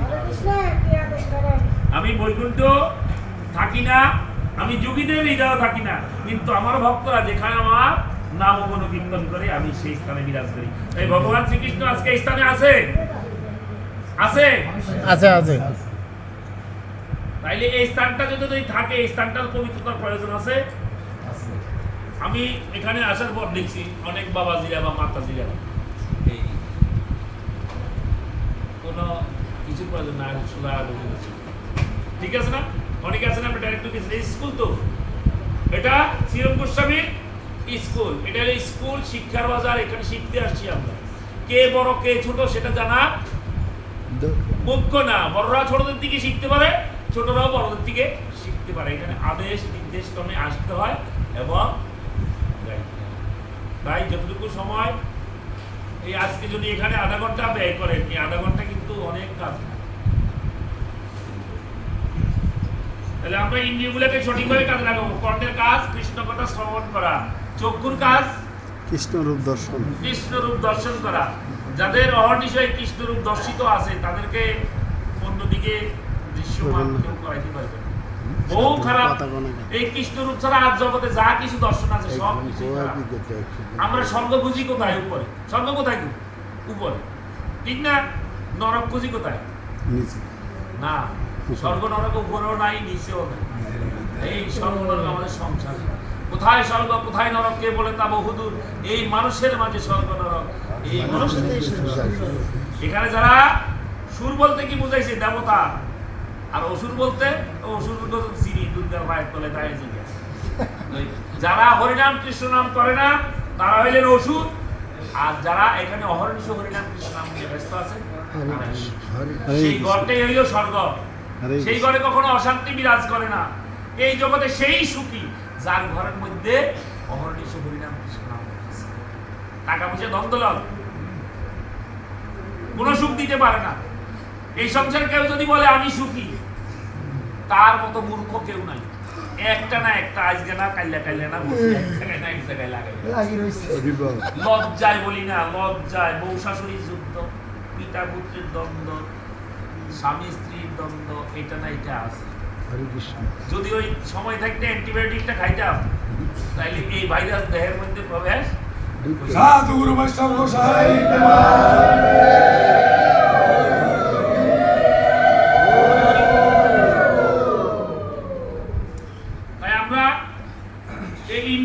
সঠিকভাবে গোবিন্দের সেবায় লাগানোর চেষ্টা করব। লাগালে কি হবে? ওরে যার দেহ তার সেবায় দিলে জমের ভয় আর থাকে না। বাকিটার করুন না, পড়াটা করেছি। এই দেহ যার মালিক তার সেবায় যেন আমি আমার এই দেহটাকে উৎসর্গ করি।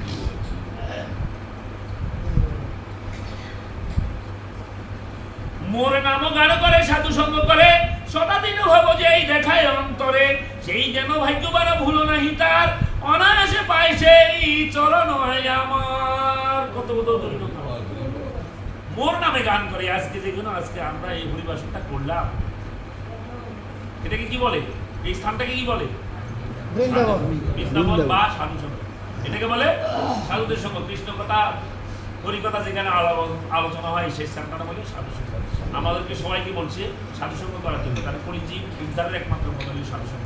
সাধু সঙ্গ সর্বশাস্ত্রে কয় লবমাত্র সাধু সঙ্গ সর্বসিদ্ধি। তাহলে সর্বসিদ্ধি যদি এখানে হয়, এখানে যদি হয়, তাহলে আমরা এই সময়টা নষ্ট করবো কেন? আজকে ব্যবসার জন্য দোকান বন্ধ করতে পারলাম না, চিন্তা করলাম কাস্টমার যদি আরো দুইটা ইয়ে করে জামুয়ারি।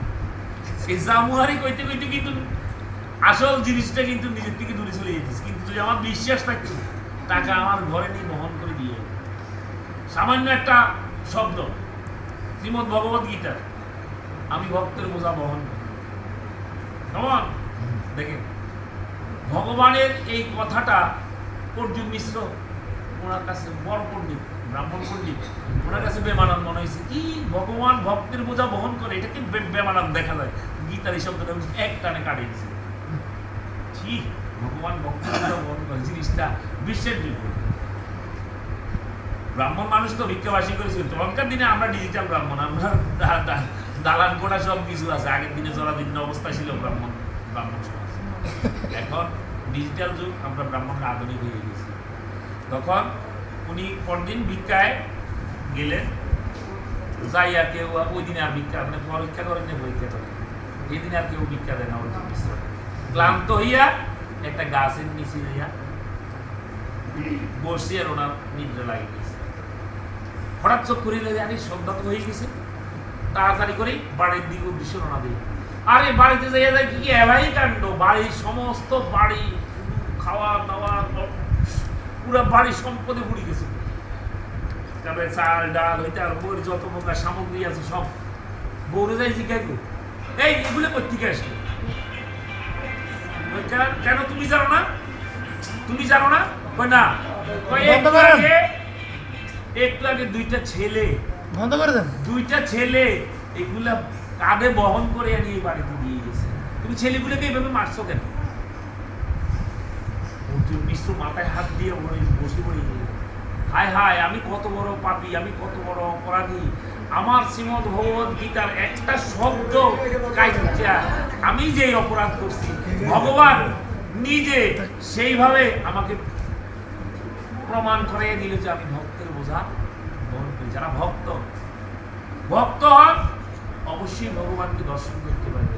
আর শক্ত হইয়া থাকলে যুগে যুগে সমাজে শুধু অবহেলিত থাকবে। যতবার জন্মগ্রহণ করবেন, এক জন্মে তো কোনোদিনই না, কত হাজার জন্ম আমাদের এখানে আসা যাওয়া করতে হবে। কোটি ধর্মচারীর মধ্যে একজন কর্মনিষ্ঠ, কোটি কর্মনিষ্ঠের মাঝে একজন জ্ঞানী শ্রেষ্ঠ, কোটি জ্ঞানী শ্রেষ্ঠের মাঝে একজন মুক্ত, আর কোটি মুক্তের মাঝে দুর্লভ একজন কৃষ্ণ ভক্ত। সাধু গুরু বৈষ্ণব গোসাই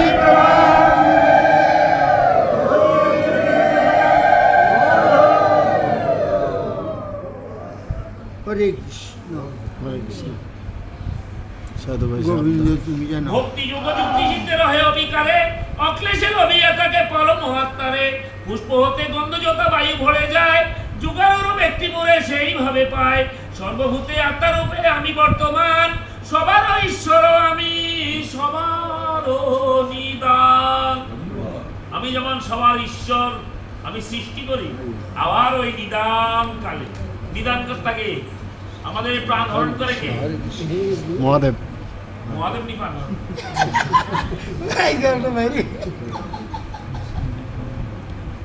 পালাইবার পথ নাই, জমাছে পিছে পালাইবার পথ নাই, জমাছে পিছে। এই জম ভগবান শ্রীকৃষ্ণ, জম ভগবান শ্রীকৃষ্ণ। যারা গীতার বিভূতি যুগ পড়ছেন তারা চর্চা করলে দেখবেন ভগবান শ্রীকৃষ্ণ কোথায় না। বৃক্ষের মধ্যে আমি অসত্য, ওই যাব ভক্তিগণের মধ্যে আমি ওই যাব, সর্বগণের মধ্যে আমি বাসুকি, সেনাপতির মধ্যে আমি কার্তিক, সব কিছুর মধ্যে কইতে কইতে ওই কইয়া লাইছি জমের মধ্যে আমি। এই জম যেমন আমি সৃষ্টি করি, তেমন ওই নিদানকালে আমি এখানে বসে থাকি। তাহলে সব যদি একের মধ্যে আসে, একের শক্ত করে ধরি, ধরার মতো ধরো।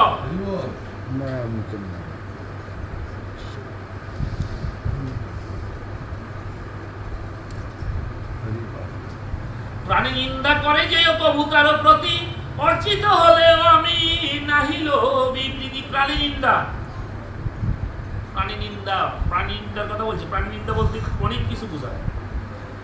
প্রাণী, যার প্রাণ আছে সেই তো প্রাণী নাকি? এগুলাকে নিন্দা করতে না কিছু। নিন্দা মানে কি? হত্যা করতে না। আমরা অহর্নিশি কিন্তু অনেক করি। কেউ বলে জীবে না প্রাণী, যাতে প্রাণ আছে এতে প্রাণী, কিন্তু আসলে কিন্তু স্থাবর জন্য যা কিছু আছে সব কিছুরই প্রাণ আছে। বিনা প্রয়োজন, বিনা প্রয়োজন। আমি কেউ কই যেত না যে এটা খাওয়া যাইতো না, এটা খাওয়া, কারণ জীব জীবস্য জীবন। যারা ভাগবত চর্চা করছেন প্রথম স্কন্ধে লেখা আছে, আমি একটি জীব সৃষ্টি করিয়াছি, আরেকটি জীবে হাস্য। যারা খাদ্য শৃঙ্খল করেন, খাদ্য শৃঙ্খল যারা বিজ্ঞানের ছাত্র আছেন, খাদ্য শৃঙ্খলের মধ্যে লেখা আছে ছোট জীব বড় জীবে এই শাস্ত্রগ্রন্থ এইভাবে নির্দেশ করা আছে। কিন্তু বেদের অংশ, বেদ থেকেই বিজ্ঞান, বিশ্ব ব্রহ্মাণ্ডে যা কিছু সৃষ্টি সব বেদের মাধ্যমে। এই ভাগবতের নির্যাস সৃষ্টি বেদ থেকে, এখানে লেখা আছে। একবারে যে আপনি নিরামিষ খাইলে ভগবানকে পাইবেন, আমিষ খাইলে পাবেন না, এটা কোনো গ্যারেন্টি নেই। তবে কি জন্য বলছে এখানে নিরামিষ আমিষ কোন জিনিসটা, জিনিসটা হলো সাত্ত্বিক, রাজসিক, তামসিক, এগুলা খাইলে দেহটা ভালো থাকে। সাত্ত্বিকা গ্রহণ করলে দেহে রোগ ব্যাধির মাত্রা কম থাকে, এই জন্য এগুলো কিন্তু বিনা কিছু না। কিন্তু আমরা একটা মত আরেকটা মতকে প্রতিষ্ঠিত করতে যাই, কিন্তু একজনকে প্রচুরভাবে। আর কিছু কিছু ক্ষেত্রে দেখা যায় যে এই যে মায়ের পূজার নামে যেখানে বলি হয়, আমি সমাজে বলি, ভাগবতে বলছি, কিন্তু বেরিয়ে আসে, কিন্তু বেরিয়ে আসতে হবে, আজকে না হয় কাল। কাকে দিই এই বলিটা, কাকে উপহার? নিজেই তো খাই, নিজেই তো খাই। এগুলো থেকে আমাদেরকে বেরিয়ে আসতে হবে। খাইলে বাজার তো কিনি খাই, কিন্তু মার সামনে নেই খাওয়া। আমরা তো নদীতে বলি, জানি আমি এখানে পাড়া দিচ্ছি, আমি কিন্তু সবখানে যাই, সব মানে ওই একটা জায়গায় স্পট দেখে আমি যাই। আমি ঢুকতেই দেখি যে এই পুলিশ জায়গা আছে, মন্দির, এটা ভগবান শ্রীকৃষ্ণের মন্দির, এখানে স্বয়ং ভগবান শ্রীকৃষ্ণ বিরাজ করে, এখানেও অপবিত্র হতে পারে।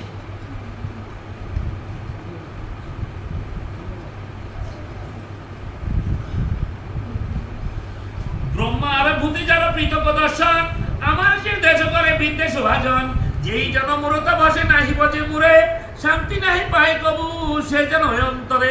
যেই মূর্খরা আমার ভজনা করে না, তারা জীবনে কখনো শান্তি হবে না।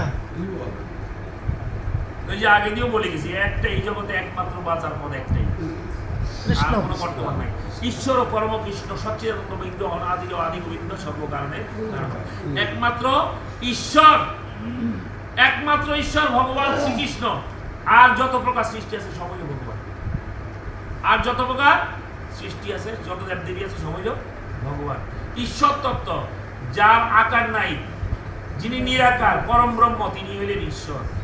ঈশ্বর নিরাকার না, তো নিরাকার চর্চা করতে আমরা নিরাকার সাধন করতে যাই।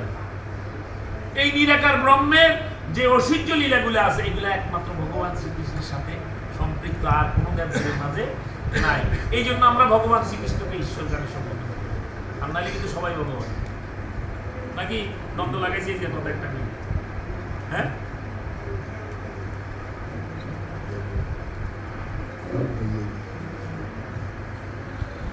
যতদিনও জীব মরে না বুঝিতে পারে, ততদিন জীব যেন পূজে পতি মারে। আরেকটা বেজাল, আরেকটা বেজাল, যতদিন জীব আমাকে চিনে না, ততদিন এই জীব প্রতিমার পূজা করে। কারণ এই যুগের যেই বার্তা, সেটা হইল এক দেবা এক সেবা, তার নাম হইল কৃষ্ণ সেবা। এই সেবার উপরে আর কোন সেবা নাই নাই।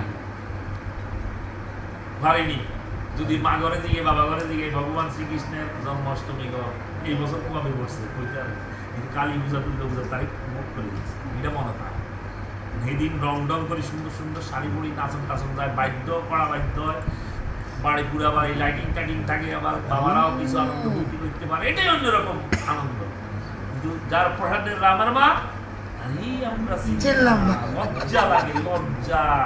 আমরা সনাতনী বলতে লজ্জা লাগে। জন্মাষ্টমী কবে জানি না, রাধাষ্টমী কবে জানি না, রাস পূর্ণিমা কবে জানি না, দোল পূর্ণিমা কবে জানি না, রথযাত্রা কবে জানি না। কৃষ্ণ সম্পর্কীয় যত বৈষ্ণবীয় আশা আছে সব কিছু ধারণ করার চেষ্টা করেন, সব কিছু পালন করার চেষ্টা করেন। ব্রত, এই যে ব্রত নিয়ে এত বাড়াবাড়ি করেন, ব্রত কি সার্থকতা আছে? হ্যাঁ, কি করেন ব্রত? এগুলো ব্রত হয়? এক গাঠি ধান সারাদিন বইয়া বইয়া, এর ব্রত হয়? এই দেহকে, এই দেহটা কি ইঞ্জিন? এই দেহটা ইঞ্জিন।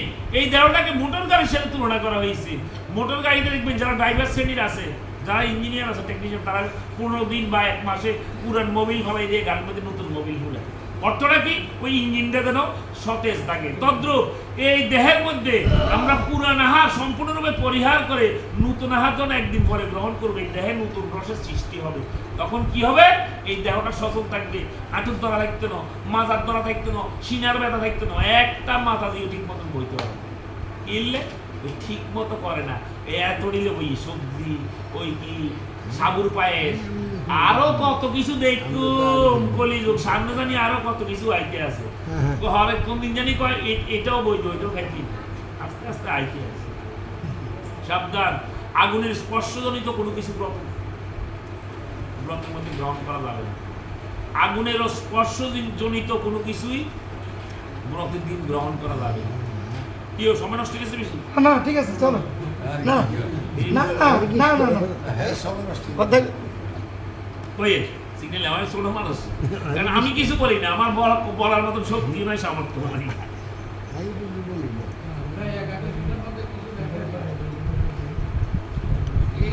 একটা তো আরেকটা গেলে তো বহু যাবে। ওই একাদশী ব্যাখ্যা বহু রকমের আছে, কইতে গেলে বহু রকম, আমরা কোনটা ভালো বলিয়ে তো। কারণ এখানে একাদশী শব্দ আসছে করতে ব্রহ্মবৈবর্ত পুরাণ, আর কোনো গ্রন্থে আছে না, ভাগবতে আসেনি, গীতাতে আসেনি, চৈতন্য চৈতন্যতে আছে, হ্যাঁ আসেনি। মহাপ্রভু মারে কইছে, মা একাদশী ডাকিয়ে, কারে কইছে? মারে। আর কোনো না আসেনি। এছাড়া এই শব্দটা এখান ছাড়া আর কোথাও আছে? মারে মারে দিয়ে বুঝাইছে, বৌরে দিয়ে বুঝাইতে না, তাহলে তো সমস্যাটা সমাধান হইতো। বৌরে দিয়ে যদি বুঝাইতে পারে কিন্তু সমস্যার সমাধান হইতো। হ্যাঁ তো বউ আছে, মারে দিয়ে বুঝাইলো কিনলে বুঝলে সহজ, না বুঝলে কঠিন। তত্ত্ব জিনিসটা বুঝলে সহজ। একাদশ ইন্দ্রিয়কে সংযোজন করার, মানে সংযম করার নাম হলো একাদশী। একাদশ ইন্দ্রিয়, একাদশ ইন্দ্রিয়ের সংযম কি খানা দিয়ে দিলেও সংযম করবে? ওই যে কইছি যে আমি কাউকে নিন্দা করি না, কিন্তু যখন সামনে চলে আসে বস্তুনিষ্ঠ গ্রহণযোগ্য যেটা, এটাই আমাকে গ্রহণ করতে হবে। শাস্ত্রে যেটা আছে সেটাই বলুন। আমি এমন কিছু বলি না। একাদশীকে আমাকে বলছে কি, এই যে সর্বধর্মান্নাম পরিত্যাজ্য মামকাং সর্বভজ অহংকাং সর্বভব মুখ্যময় সুমাষ্ট, যত প্রকার বদ তপস্যা যজ্ঞ আছে সব কিছু পরিহার করো, একমাত্র জগতে আমি, এই ছাড়া আর কিছু না। এই একাদশী তো নারী, একাদশী হইল নারী। আমরা 24টা নারীর সাধন করি, কিন্তু একটা ভগবানের সেবা করতে পারি। এটা সেবা করে। ব্রত থাকেন, জন্মাষ্টমীর ব্রত থাকেননি? একাদশী থাকেন, জন্মাষ্টমী থাকেননি, রাধাষ্টমী থাকেননি? হ্যাঁ থাকে যারা থাকে তারা থাকবে, থাকে সত্যি আপাতত থাকে। বললে সমস্যা, থাকাটা প্রয়োজন, প্রয়োজন সহজ করে দিছে। কি বলছে? তোরা ব্রত থাকতে পারস না, 24টা একাদশী থাকতে পারস না, এর মধ্যে 60টা থাক, এর মধ্যে যদি 24টা না পারো 60টা থাক। কিতা মূল 60টা কিতা? বড় বড় একাদশী কোনটা? কৃষ্ণ জন্মাষ্টমী,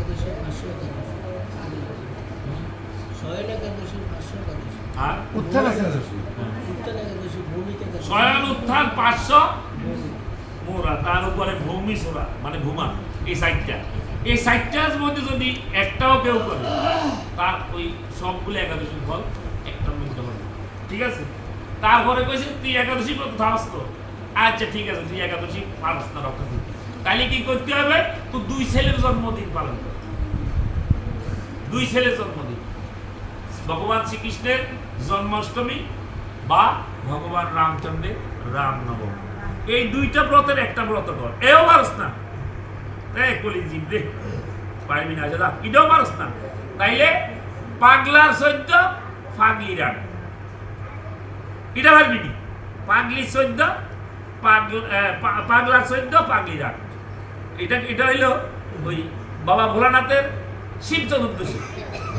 এটা হলো পাগলার 14, আর পাগলির হলো মা দুর্গার অষ্টমী। এই বেগুনি ব্রতের মধ্যে যদি যোগ্যতা আছে সারা জীবন, তার বড় কিছু সার্থকতা আছে।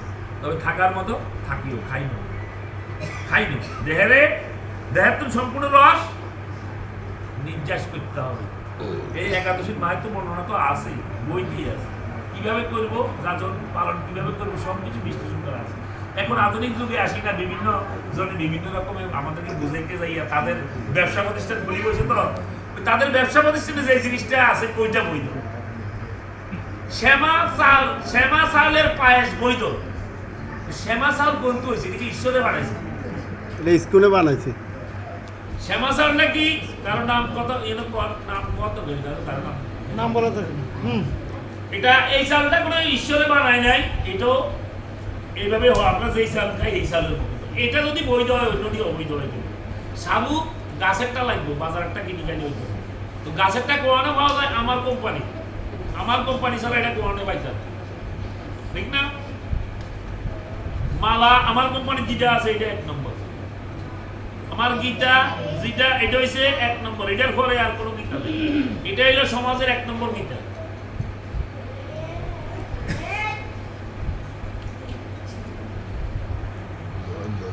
অচেতন বস্তু হতে শ্রেষ্ঠ সচেতন, সচেতন হতে শ্রেষ্ঠ প্রাণধারী জন, প্রাণধারী হতে শ্রেষ্ঠ জ্ঞানবান যত, সংসারের মাঝারে মাগ জানিও সতত, জ্ঞানবান হতে শ্রেষ্ঠ পাদপ সকল, তা হইতে শ্রেষ্ঠ হয় যত মৎস্যদল, মৎস্য হতে শ্রেষ্ঠ হয় যতে ভ্রমর, ভ্রমর হইতে শ্রেষ্ঠ সর্প হয় নিরন্তর, সর্প হতে শ্রেষ্ঠ কাক সেই কাক হতে, বহুপদ জীবগণ শ্রেষ্ঠ এ জগতে, বহুপদ হতে শ্রেষ্ঠ চতুষ্পদ সব, তা হইতে শ্রেষ্ঠ হয় যতে মানব। এই যে 5 লাইনটা বললাম, 5 লাইনের সারসংক্ষেপ হইল, আমরা এই 84 লক্ষ জনের মধ্যে স্থাবর জঙ্গম যেভাবে পালিয়ে আসলাম, যখন জলে ছিলাম, জলের বিভিন্ন প্রকার সৃষ্টি হইতে হইতে যেদিন আমি শঙ্করূপে জন্মগ্রহণ করলাম, আমার শঙ্খ দ্বারা গোবিন্দের ভোগে নিবেদন করা হইল, সেদিন আমি জল থেকে নিষ্কৃতি পাইলাম। আসলাম কীটকুলে, মশা মাছি এইসব প্রকৃতির যত সৃষ্টি আছে হইতে হইতে যেদিন আমি মৌমাছি রূপে জন্মগ্রহণ করলাম, আমার মৌচকের মধু দ্বারা গোবিন্দের ভোগে নিবেদন করা হইল, সেদিন আমি কীটকুল থেকে নিষ্কৃতি পাইলাম। আসলাম বৃক্ষকুলে, বিভিন্ন রকম বৃক্ষ প্রজাতি ঘুরতে ঘুরতে যেদিন আমরা তুলসী বৃক্ষরূপে জন্মগ্রহণ করছি, আমার বা আপনার এই তুলসী দ্বারা গোবিন্দের ভোগে নিবেদন করা হয়েছে, সেদিন আমরা বৃক্ষজমি থেকে নিষ্কৃতি পাইছি। তারপরে আসলাম পক্ষী, বৃক্ষের পরে পক্ষী, বিভিন্ন প্রকার পক্ষী রূপ ঘুরতে ঘুরতে যেদিন ময়ূর পক্ষী রূপে জন্মগ্রহণ করলাম আপনি বা আমি, আমার ময়ূরের পুঞ্চ গোবিন্দের শিরে ধারণ করা হইল, সেই দিন আমরা পক্ষীকুল থেকে নিষ্কৃতি পাইলাম। সর্বশেষ জনি হইল পশু। এই পশু যদি কখনো কুকুর ছিলাম, বিড়াল ছিলাম, গরু ছিলাম, বিভিন্ন প্রকার সৃষ্টি হইতে হইতে যেদিন গোমাতা বা কামধনু রূপে আমার জন্ম হইল বা আপনার জন্ম হইল, সেদিন আমার এই দুগ্ধ দ্বারা গোবিন্দের সেবার পায়েস বা বিভিন্ন মিষ্টি দ্রব্য রন্ধন করে দেওয়া হইল, সেই দিন আমরা এই পশু জনি থেকে নিষ্কৃতি পাইলাম। 80 লক্ষের হিসাব শেষ। 80 লক্ষ যদি বর্তমান যাই 1 বছরও শেষ করতে পারবো না, মুখ্য জিনিসটা বলে গেলাম। 80 লক্ষ শেষ। দেখবেন আমরা এখনো যদি কারোর সাথে ঝগড়া লাগি কেন, আমাদের মাথাটা কিন্তু আগে ওই আগের জন্মে ডুবে অভ্যাস ছিল। তো আমরা আগের জন্মটা কি গো মানে গরু, এই গরুর মতন আচরণ আমরা অনর হয়ে গেছে। আমরা কথায় কথায় কিন্তু মাথাটা গলে, ঝগড়া লাগলে মাথাটা আগে গলে। রাগ করেননি কেন? এটাই সত্য, তো এটা মানে নিতে হবে। যাই হোক, এবার আসলাম এই পশুকুল শেষ করে আসলাম মানবকুলে। মানবকুলে জন্ম কয়বার ঘুরবো? 4 লক্ষ বার। এক জন্মে হবে না, এই ভগবানের বার এটাকে বিশ্বাস করি।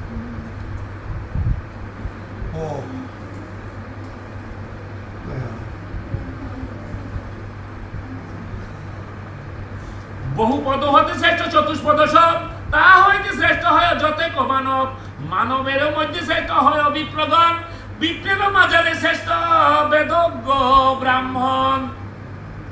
সম্মান দিয়ে গেছে ব্রাহ্মণকে, আর আমরা আজকে এই সমাজে ব্রাহ্মণকে নিন্দা করি। ব্রাহ্মণ নিন্দা করবো না। ব্রাহ্মণ, যেই ব্রাহ্মণরা ব্রাহ্মণের কর্ম করে না, তাদের কর্মকে নিন্দা করবো। তবে ব্রাহ্মণকে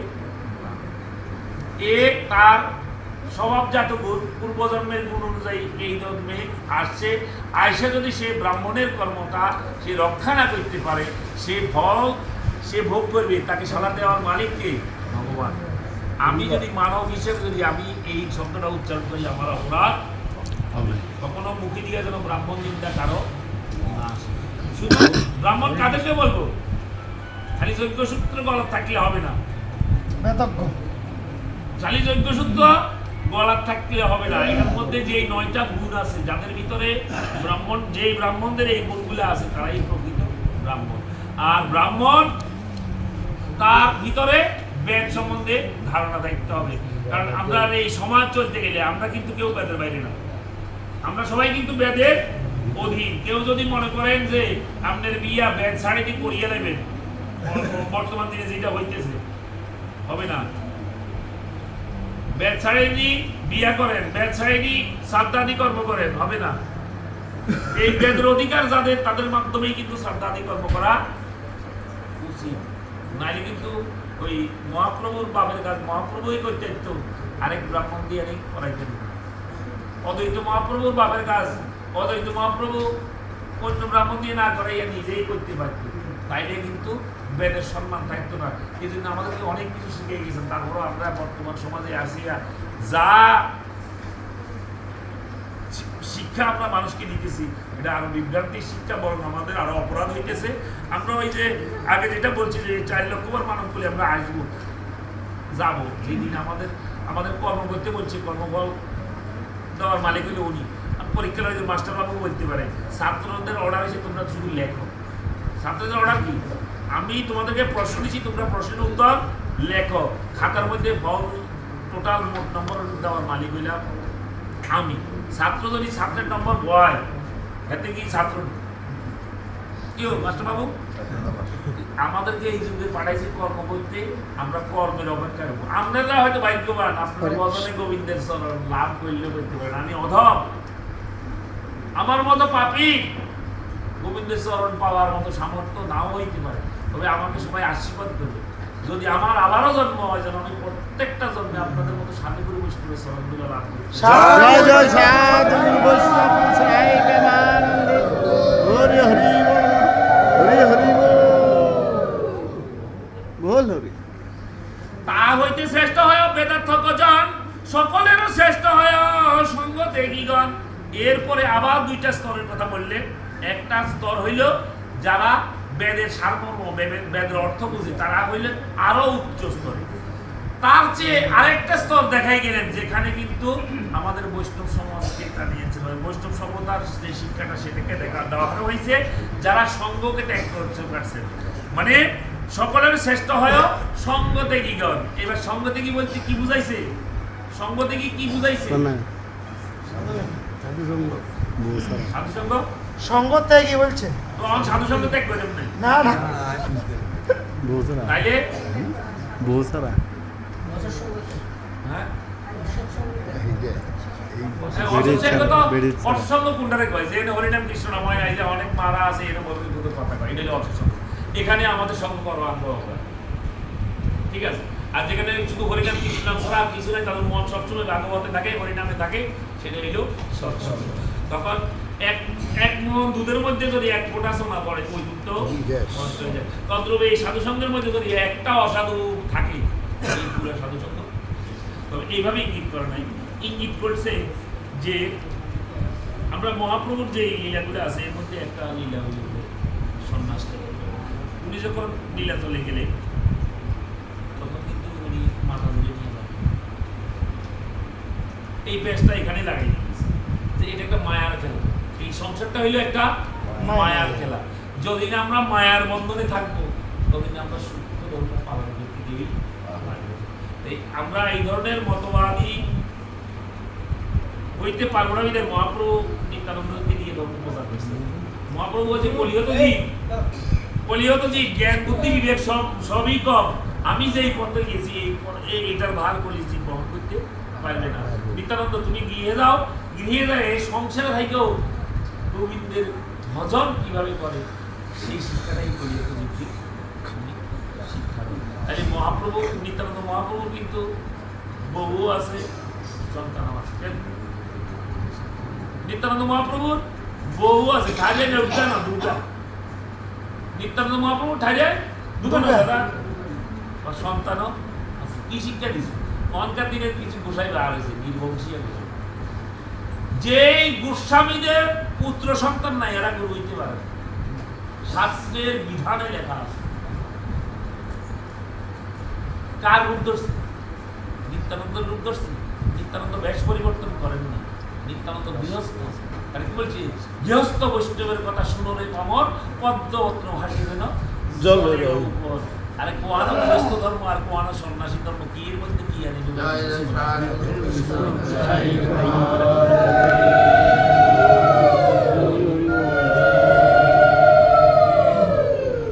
কি করেছে ধর্মটারে? আমরা আজকে দ্বিধাদ্বন্দ্বে আছি, কি করব? কিভাবে হইলো? মরা গাছে কখনো ফুল ফুটে? মরা গাছে ফুল ফুটে? কথা বলিয়ে আজকে সমাজ যদি ঘুমাইয়া থাকে, ভবিষ্যতে আরো ঘুমাইয়া যাবে। এখানে আমরা নিত্যানন্দ পরিবার, আমরা কেউ কিন্তু গৌরাঙ্গ পরিবার না, আমরা সবাই নিত্যানন্দ পরিবার। আমাদের অধিকাংশ মানুষের 99% থাকবে নিত্যানন্দ পরিবার, গদাধর পরিবার বা অভিজ্ঞ পরিবার থাকে, আর নাহলে সবাই কিন্তু নিত্যানন্দ পরিবার। তো আমার বাবার শিক্ষা, ওনার যদি 5টা সন্তান থাকে, 5টা সন্তানকে কিন্তু ভিন্ন ভিন্ন শিক্ষা দিতে না, একরকম শিক্ষাই দিবে। কেন? পুত্র সব এক, পরিবার এক। ও মা কি মতের মধ্যে কয় নির্বংশী আইলাই, হেতরা নির্বংশী হইলে তোরা নির্বংশী হইলি কেন? আমার কাজ হইল যে আমার পূর্বের যে মহাজনগণ যেভাবে কর্ম করে গেছে, আমরা যেন সেইভাবে সেটা আচরণ করি। আর বাপ মা তো পোশাক পরিবর্তন করে না, আয় করলেন আম গাছে কি ধরে? আম গাছে আম ধরে, কাঁঠাল গাছে কাঁঠাল। যেদিন এটা উল্টি যাবে বলে সেদিন পৃথিবী খাইতে না।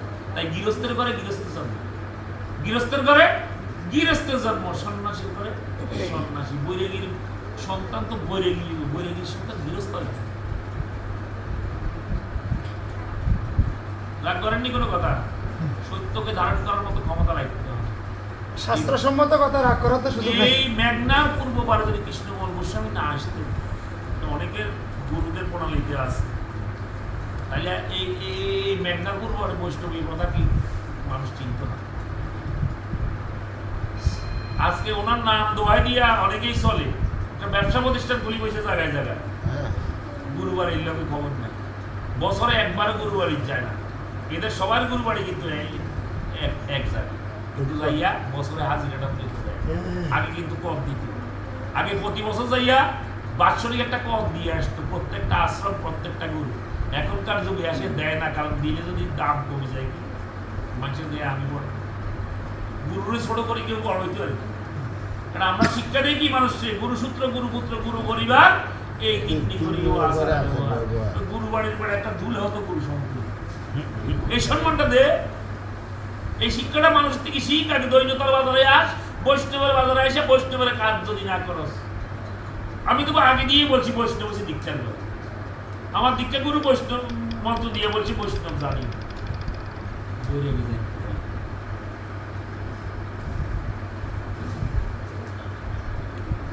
দাদা না বলতেছি কথাটা কইছেন নিত্যানন্দ পরিবারের কথা। এখন যে অনেকে সন্ন্যাস নিয়ে যদি নিত্যানন্দ পরিবার হয়, সন্ন্যাস নিয়ে শিষ্য করে এখন কি বুঝাই না? আছে তো, আমরা এই সমাজে আছি। পরে কেন? এরা তো এখন তো এরা ধর্মের জন্য নামে নাই তো, এরা তো ব্যবসার লাইনে আসছে। এরা তো যে ভেষ পরিবারের বাপুসি, এরা জায়গায় জায়গায় রাম দিয়ে অর্থ সংগ্রহ করে, নাকি এর বাইরে কিছু আছে? কাম কি?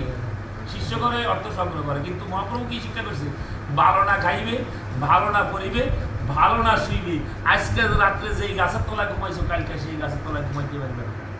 অন্ত আরামায়েশের জীবন যাপন করতে। এরা মহাপ্রভুর কি সম্মান দেবে? নিজেই তো আচরণ করে না, মানুষ কি শিখাই? যার যেখানে স্থান নাই তার সেই স্থানে যাওয়া উচিত না। কিবা বিপ্র, কিবা ঋষি, শূদ্র কেন নয়, যেই কৃষ্ণ তত্ত্ববেত্তা সেই গুরু হয়। এই একটা শ্লোকের পুঁজি করি আজকে সমাজ ব্যবস্থার এই বিভ্রান্তি সৃষ্টি হয়েছে। কিন্তু শ্রীমদ্ ভগবদ গীতার 4th অধ্যায়ে 34 নম্বর শ্লোকে ভগবান শ্রীকৃষ্ণ বলিলেন, তদ্বিদ্যি পরিপাতেন পরিপ্রশ্ন সেবয়া উপদেক্তম কৃষ্ণে কারণকারিণস্ত তত্ত্বদর্শিনা। গুরু কোথায় বাবা? গুরু কিভাবে ধারণ করবো? ওই গীতায় স্পষ্ট লেখা আছে। কিন্তু এই চৈতন্য চরিতামৃতের এই ব্যাখ্যাকারীরা ঠিক মতন উপস্থাপন করে না বিধায় আমাদের এই ধর্মের বিভেদ। এই যে শব্দটা ব্যবহার করছে কিবা বিপ্রকে ব্রাহ্মণ ব্রাহ্মণ, প্রথম স্থানটা ব্রাহ্মণে থাকবে। যদি তোমার এলাকায় ব্রাহ্মণ না থাকে তখন তুমি কার কাছে যাবে? ন্যাসী মানে সন্ন্যাসী ভেকাধারীর কাছে যাইবে। যদি না থাকে, থাকলে তো কোনো কথাই নেই, অবলিক আছে। অবলিক আছে। তারপর ন্যাসী, যদি ন্যাসীও না থাকে, ব্রাহ্মণও নাই, ভেকাধারী বৈষ্ণব নাই, তখন তুমি যাইবা শূদ্রের কাছে। মানে তাইলে কিন্তু ধর্মের জায়গাটা কিন্তু ক্লিয়ার হয়ে গেছে ধর্মের মধ্যে। এখন দেখা যায় যে ওই বই রেগি কয় ব্রাহ্মণ কেমনি গোসাই হয়, ওই শূদ্র কয় ব্রাহ্মণ হইলো দীক্ষার মালিক, এই দুই নাম দিতে পারে না। তাহলে মহাপ্রভুর এই বারটা মিথ্যা হয়ে গেছে। আরে বেটা ব্রাহ্মণরা বৈষ্ণব হইতে পারে, অন্য ব্রাহ্মণ হইতে পারে বোকা। ব্রাহ্মণ বৈষ্ণব হইতে পারে, পারে না গো? যেহেতু বিষ্ণু সনাতী বৈষ্ণব, ইচ্ছা করলে ব্রাহ্মণ বৈষ্ণব হইতে পারে, কিন্তু অন্য বর্ণের মানুষ ব্রাহ্মণ হইতে পারে না। আচ্ছা গোসাই, তো নিত্যানন্দ প্রভু কি তাহলে কি গৃহস্থ বৈষ্ণব? গৃহস্থ বৈষ্ণব। আচ্ছা, তাহলে প্রভু যে স্বরগোস্বামীর মাধ্যমে এই ধরাধামে বৈষ্ণব তত্ত্ব প্রচার করলেন, তাহলে এই স্বরগোস্বামীর কয়জন কোন বর্ণের থেকে আসলেন একটু দয়া করে? সর্বসময় একজন ছাড়া আর পাঁচজন বলে। 5 জন ব্রাহ্মণ, একজন কে? এই যে রঘুনাথ দাস। দাস রঘুনাথ, মাত্র একজন শূদ্র, একজন শূদ্র। উনি শূদ্র বৈষ্ণব, শূদ্র বৈষ্ণব। আর 5 জন বিপ্র বৈষ্ণব। পাঁচজন ব্রাহ্মণ বৈষ্ণব। কেন দিছে? মহাপ্রভু কি ইচ্ছে করলে পারতো না? এই পঞ্চতত্ত্ব যে হিট করছে, এই পঞ্চতত্ত্ব সম্পূর্ণ তুমি দেখতো না? তো পাইতো না, পঞ্চতত্ত্বের 5 জন তো গুণ ব্রাহ্মণ আছে, বাবুর সব কিছু একটা গুণ আছে, ধারণ করার মতো শক্তি আছে, বিদায় তো দিছে। তো এখন যদি বলি যে আমি নোট বলুক, তুমি নোট করে দেখ না, আপনি ভিডিও হচ্ছে তো, ভিডিও হচ্ছে। সমাজে যে আমাদের মাঝে যে জিনিসগুলো আমাদের কাছে উপস্থাপন করে, যেমন মনে করো কৃষ্ণদের খাওয়ানোর লেমেছে ভাগ হয়ে যায়। এই সাবধান, আমি সবার উদ্দেশ্যে বলি, ব্রহ্মবৈবর্ত পুরা কৃষ্ণ জন্মগ্রহণ উল্টাই না। আমি অধ্যায় বলে দিতেছি, প্রশ্ন শ্লোক কোথায় আছে লিখি। ব্রহ্মবৈবর্ত পুরাণে শ্রীকৃষ্ণ জন্মখণ্ড অংশের 93 নম্বর শ্লোক, 93 নম্বর অধ্যায়ের 50 নম্বর শ্লোকে ভগবান শ্রীকৃষ্ণ বলে গেছেন, রন্ধনকৃত পক্কন্ন এবং শালগ্রাম শিলা অর্চনা আমি ব্রাহ্মণ ব্যতীত গ্রহণ করি না, যদি কেউ বা করে সে অধপতিত হিসেবে গণ্য হইবে। কঠিন কথা বলি। আরে কৃষ্ণের খাওয়ালে পাগল হয়ে যায় মাতাজিরা, মা গো।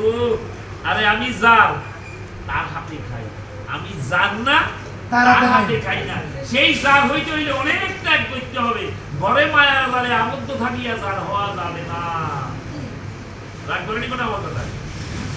ব্রহ্মবৈবর্ত পুরাণ কয়েকবার কমপ্লিট, একাদশীর যত নিয়মাবলী আছে সব ব্রহ্মবৈবর্ত পুরাণের মধ্যে আছে। এখন তো অনেকে ব্রাহ্মণ হয়ে যায়, হোক না, ব্রাহ্মণ হোক না, হইলে অবশ্যই এখন তো অ্যাভেলেবেল। ও কর্ম, যার যার কর্মের হিসাব দিয়ে দিবে, আপনারও কিছু হবে না, আমারও কিছু হবে। আমি যদি অপরাধী হয়ে যাই, আমি যদি বৈষ্ণব বাজারে, হ্যাঁ, আমি সবাইকে বলি যারা প্রকৃত গুরু, যারা প্রকৃত বৈষ্ণব, যারা প্রকৃত সাধু বা যারা প্রকৃত ব্রাহ্মণ, এদেরকে বলি আমি অপরাধের ভার নিতে চাই না, তাহলে আমার বৈষ্ণব অপরাধ হবে। কিন্তু যারা এই ধর্মকে বন্দী করে সমাজের মাঝে সাইনবোর্ড আয়োজন সংগঠন তৈরি করে বলছে আমার সনাতন ধর্ম, আমার সনাতন ধর্ম সংগঠন না, যা পূর্বে ছিল, যা বর্তমানে আছে, যা ভবিষ্যতে থাকবে, জয় জয় সাধু বৈষ্ণব।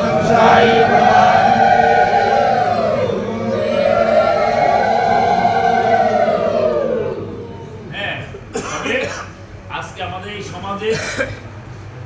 এই সমাজের কিছু মানে স্থিরতা, মানে যেরকম হারিকেনের মধ্যে তেল কমে গেলে আলো কমে যায়, তদ্রুপ আমাদের এই বিশেষ করে আমাদের পত্র অঞ্চল না, অনেক জায়গায় আছে কারাচাঁদ বিদ্যালয় গোস্বামী।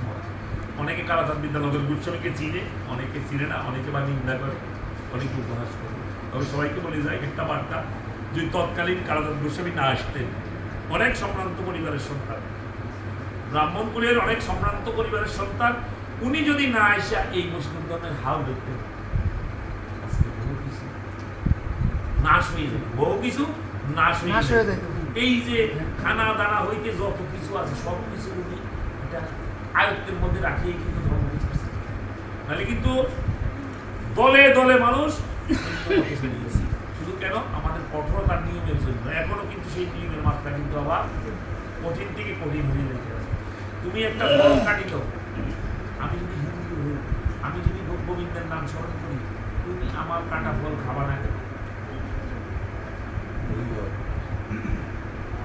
আমি 20টাই দিলাম, তো আপনি তো গুরুর নামে নিবেদন করে অমৃত করে ফেলছেন, আপনার সমস্যা। বিশ্বাস নেই, বিশ্বাস নেই। অনেকে আছে দেখবেন ওই তাবিজের উপরে বল করেছে, তাবিজের উপর অনেক মা বোনের হাতে তাবিজ পাব, কোমরে তাবিজ পাবো, এরা তাবিজের উপরে বিশ্বাস করে। যার ভগবান শ্রীকৃষ্ণের উপরে বিশ্বাস করে তার তাবিজের কোনো ক্রিয়া করবে না। যদি কোনো কোনার থাকেন এখানে, আমি চ্যালেঞ্জ দেবো, আপনি আমাকে এখানে বান মারবেন, আমি এখানে বসে বলবো আপনার বানের কত শক্তি আমাকে ফালা। বিশ্বাস রাখতে হবে। জয় জয় সনাতন বৈষ্ণব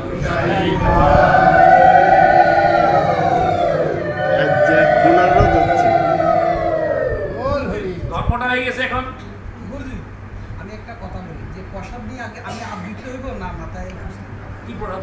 আমি প্রসাদ যে কোনো প্রসাদ। যে কোনো প্রসাদ যেটা সব অন্য প্রসাদ তো মস্তকে দেওয়ার জন্য না। হ্যাঁ? সব প্রসাদের তো এক এক প্রসাদের এক এক জায়গায় স্থান আছে। তুমি কোন প্রসাদের কথা বলতেছো? ধর না এই প্রসাদ এই যে এই প্রসাদ। ফল প্রসাদে আমি না, মাথা তুমি এখান থেকে বাড়ি গেলে তোমার সামনে কোন পুজো লোক আছে, তুমি তাকে প্রণাম করবে না? অবশ্যই প্রণাম করি। তাহলে কিন্তু তুমি এই সমাজে অনেক কিছু আছে, কিন্তু প্রসাদ কেন এখানে হুসে না কেন? এটাই তো মস্তকে। মস্তকে এখন দাদারে জিজ্ঞেস, প্রসাদ মস্তকে দেওয়া যায়নি? না না দাদা, এটা শাস্ত্রীয় বিধানে নাই। কারণ আমি এই মস্তক, আমার সামনে যদি বয়োজ্যেষ্ঠ কেউ আসে, আমার তো তাকে আমি তো প্রণাম শ্রদ্ধা জানাইতে হবে। প্রণাম করতে হবে। তাহলে আমার প্রসাদের এখানে অমর্যাদা, প্রসাদের কিছু অংশ হইলেও আমার এখানে লাগে। আচ্ছা দাদা, এখানে একটু জানার বিষয় আমাদের আমি আপনাকে কি জানাবো? না জানান। যেমন আমরা আগে জানি যে প্রসাদের উৎপত্তিটা কোথায়, প্রসাদের গতিটা কি, প্রসাদের প্রসাদের মাইটো যদি আমি সব কিছু বাকি চৈতন্য চরিতামৃত আছে। রাখছি গ্রন্থ তো রটে। বলছি এটা হবো আরেকদিন, আপনি এটা রং বেরং করি না, এটা বহুত সময় ব্যাপার। এটা যদি আমি যাই, এটা বহুত সময় ব্যাপার। তবে এই ধরনের এইগুলো হইল আমাদের যারা আপনারা রাগ মার গেছেন, স্তরে গেছেন, তারা বুঝবেন। যারা এখনো সন্ধ্যার দিকে আছে, তাদেরকে এইটা চাপাই দেওয়া ঠিক না। এরা তো সন্ধ্যান্ডি কর্ম করে, এখনো সবাইকে একভাবেই চিন্তাধারা করে। তাদের শ্রদ্ধা ভক্তির নিয়মও আলাদা, আপনাদের মতো না শ্রদ্ধা ভক্তির নিয়ম না, বহুত নিয়ম কারণে তারা কিন্তু বিধি ভক্তি আর বেদ ভক্তি, রাগ ভক্তি দুইটা ভাগ। তারা ষষ্ঠী এবং ভক্তিরাও হ্যাঁ, চতুর্থ। জয় জয় সাধু গুরু বৈষ্ণব এই জন্য বলছে চতুর্থ ভক্তি বিধি বলে লেখে, তন্ময় হইতে না রে বিধি নাই লাগে কোনো কাজ। এটা চৈতন্য চরিতামৃত। এখন আপনি আচ্ছা তাহলে গুরুদেব ৬৬ নব পঞ্চ আর একাঙ্গ সবকিছু ওই ষষ্ঠী তুমি, ওই সব- দীক্ষার তুমি, ৬৬ তুলে তো। এই সবই দীক্ষার তুমি। আচ্ছা দাদাদের এই কাছে মূল। হ্যাঁ, তাইলে ওই আমাদের ডাক্তার কমল যেটা বলছে, উনি বিধিভক্তির কথা বলছেন। বাবু তুমি বিধিভক্তি। তুমি নিজের মনকে সচেতন করো, তোমার মন যেটা চাই তুমি এটা করো, তুমি কারো উপদেশের প্রয়োজন নাই। মানে বিধিভক্তিতে তুমি উত্তর নাও, কারণ এই সমাজ, বিধিভক্তিতে তুমি এই সমাজ এখন এই মানে পাণ্ডিত্য জাহির করতে চাইয়া বিভিন্ন ধরনের উপদেশ দিয়ে একটা গোজ আছে, মানে হজবরল করিয়া এ কয় স্বর্ণামিত লইছ, স্বর্ণামিত লই মস্তকে দিয়া লাই কেউ, বলতে দিয়া লাই কেউ। আরে তুমি কি করো না করো তোমারটা হিসাব করি, স্বর্ণামিত কোন জায়গায়, স্বর্ণামিত এক জিনিস আর স্মরণ এক জিনিস, দুইটা কি এক জিনিস? না অনেক মুরো আছে, মুরো বলি, এগুলো কোথায় যায়? গঙ্গা সরঞ্জল বলি আর শরণামিত বলি কোথায় দিত? একে দেখে পুষ করিল, মানে জীবনও খায় না, এক মুখ ঘুরাইল নাদা নগর জিব্বার নিচে যেখানে গঙ্গার উৎপত্তি, এই গঙ্গারটা গঙ্গায় যায়, মুখ দিলে হেড়ে গেলে এটা আবার মলের লগে বারে বইটা আরো কঠিন অপরাধ, আরো কঠিন অপরাধ হয়। আমি পেটে যা যায় সব পারে না মলমূত্র লাগে, ওই আমি কার প্রসাদ অপরাধী করতেছি? এই জিব্বার নিচে যেখানে গঙ্গার তার, ওখানে ছাড়ি দেন, আমাদের সব কিছুর হজম শক্তি করতে পারো। এই সুবে একটা তেঁতুল একটা সামনে আইয়ে দেখবেন টেস্ট করে আওয়াজ গেলে ইঁদুর সব আর দিয়ে নিয়ে এনে সাইড দিয়ে। তাইলে আমরা ব্রাহ্মণদের চেষ্টা করবো, যদি চেষ্টা করি সমাজ পরিবর্তন করা সম্ভব, আর চেষ্টা না করলে অসম্ভব। অসম্ভব। সবকিছু সহজ যদি নিজেকে আগে চিনি, যদি নিজেকে চিনি। প্রতিদিন ঘরের প্রত্যেকের ঘরে আয়না আছে, প্রত্যেকের ঘরে আয়না আছে না? আমরা সবসময় বাড়ি থেকে ঘর থেকে বাড়িয়ে যেতে সময় আয়নার সামনে দাঁড়াইয়ে কিন্তু চুল টুল আসলে পোশাক আদি পরে তারপরে বাইরে আয়নার সামনে যখন দাঁড়ান তখন কি আপনার ছবিটা আপনার সামনে আসে? আসে? ভালো করে আছে কিন্তু আজকে একটা সহজ রাস্তা করে দিই, কালকে যখন বাড়িবেন দাঁড়াইবেন, দাঁড়িয়ে আপনি দেখছেন তো এই ছবিটা আসলে আপনি লাগে, মানে লাগে যে আপনার ছবি আসলে লাগে, কিন্তু এটা আপনার ছবি না, এটা আপনার সিসি ক্যামেরা, ভগবানের সিসি ক্যামেরা। আপনি যেখানে যান আপনার সাথে ছায়া রূপে আছে, ছায়া রূপে আপনার সাথে আছে। আপনি যাভাবে আচরণ করেন ছায়াটাও ঠিক তদ্রুপ সেভাবেই আচরণ করতেছে। আপনি 10 দিন কি লাগে দেখবেন আপনাদের হাতেও কি লেগেছে, হাতে আপনি দেয় না হাতে কি লাগে, কিন্তু যেদিন হাতে কি লাগবো সেদিন আপনি আর সুযোগ খালি। এটা হলো ভগবানের সিসি ক্যামেরা। যত রকমের অপরাধ করে আয়নার সামনে দাঁড়িয়ে নিজেকে নিজে প্রশ্ন করেন আমি কে। 1 দিন 2 দিন 3 দিন 4 দিনের দিন আপনার উত্তর আপনি পাবেন।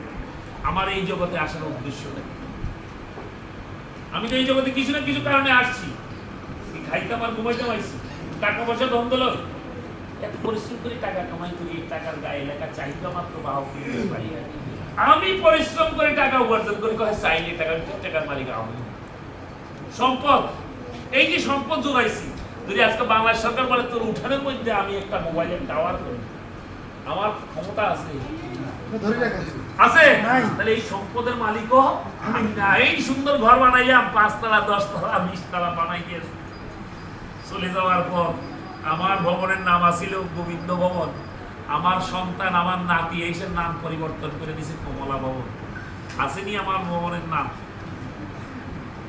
এই সংসারের পরিবর্তনই হইল সংসারের নিয়ম, এটা কেউ ধরে রাখতে পারবে না। তবে পরিবর্তন হবে না কি? পরিবর্তন হবে না আমাদের কর্ম।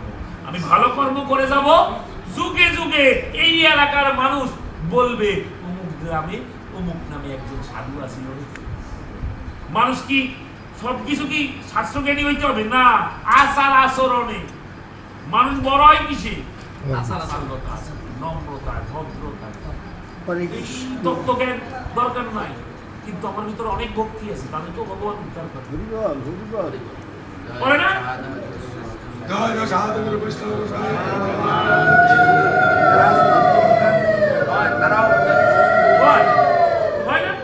ভক্তির দ্বারা কি বলছে এই গীতার মধ্যে? যারা আসলে অভাগা, যারা গীতা চর্চা করে না তারা আসলে অভাগা। যেই সব সহজলভ্য জিনিস আমাদের মাঝে উপস্থাপন করছে, কি তোর কাছে কিছু না, একটা ফল দিস। আমি অসহায় মানুষ প্রভু, আমি তোমাকে ফল দেওয়ার মতো সামর্থ্য আমার নাই, একটা ফুল দিস। দেখেন না দিলে কত রকমের উচিলা। আমার বাড়িতে বন্যা হইয়া ফুল গাছটা সব মরে গেছে, ফুলকে দেওয়ার তাইলে একটা তুলসী পত্র দিস, ওইটাও বন্যায় নাই। আর কি দিবি? যা 2টা করে গঙ্গার জল দিস। আরে কি রে গঙ্গা জল কই পাবো? যেই জিনিস চাই এই তো নাই। ওই গঙ্গা জল আনতে হইলে আমার ভারতবর্ষে যাইতে হবে। আরে বুড়ো, আরে বুড়ো না, এই জগতে যত প্রকার সৃষ্টি আছে প্রত্যেকটা সৃষ্টি এই 2টা নয়নের মধ্যে আমি গঙ্গা যমুনা রাখি, সেখান থেকে 2টা ফোঁটা আমার চরণে ভাবা এর চেয়ে মহামূল্যবান। জয় জয় সাধু গুরু বৈষ্ণব গোসাই প্রেমানন্দে। ওরে হরি বল, ওরে হরি বল। চোখের জল কখন বার হয় জানেননি? অনেক মারা, অনেক বাবারা দেখবেন যে নাম সংকীর্তন অনুষ্ঠানে যত যায় চোখে জল আর করে এইটাছে মাটির মধ্যে, এটা হচ্ছে সঙ্গের কারণ। এটা হলো সংসারের অশান্তির কথা বুঝতে পারে না, এল্লাই ভাবে ভরি যায়। কারণ যারা গোবিন্দের জন্য কান্না করে তাদের চোখের জল অত্যন্ত সুমিষ্ট থাকে। চোখের জল গড়াইয়া কোথায় আসে? কোথাও মুখে আসে না, স্বাদ বোঝা যায়, অনেক মিষ্টি এবং শীতল। যারা ভগবান শ্রীকৃষ্ণের জন্য কান্না করে আর যারা স্বামীর কান্দে কাঁদেন তাদের দেখবেন যে এই চোখের জলগুলো লবণাক্ত আর অনেক গরম। কেমন যে আমরা সঙ্গের স্কান্দাগুলোকে পরিহার করে আমরা চেষ্টা করব যেন গোবিন্দের জন্য আমাদের নয়ন বাড়ি বর্ষিত হয়। জয় জয় সাধু হরি হরি বল হরি হরি তাহলে সঙ্গ থেকে হিসাব পাইলাম তো। নিষ্কাম সঙ্গ থেকে যেই জন হয় কর্মফল দান করে সমুদয়, সর্বত্র সমানদর্শী হয় যেই জন অভিমান শূন্য হয়ে রহে অনুক্ষণ, সর্বভূতে ভগবান রহে অবিরাম, তাই সর্বজীবে মাগ করিবে প্রণাম।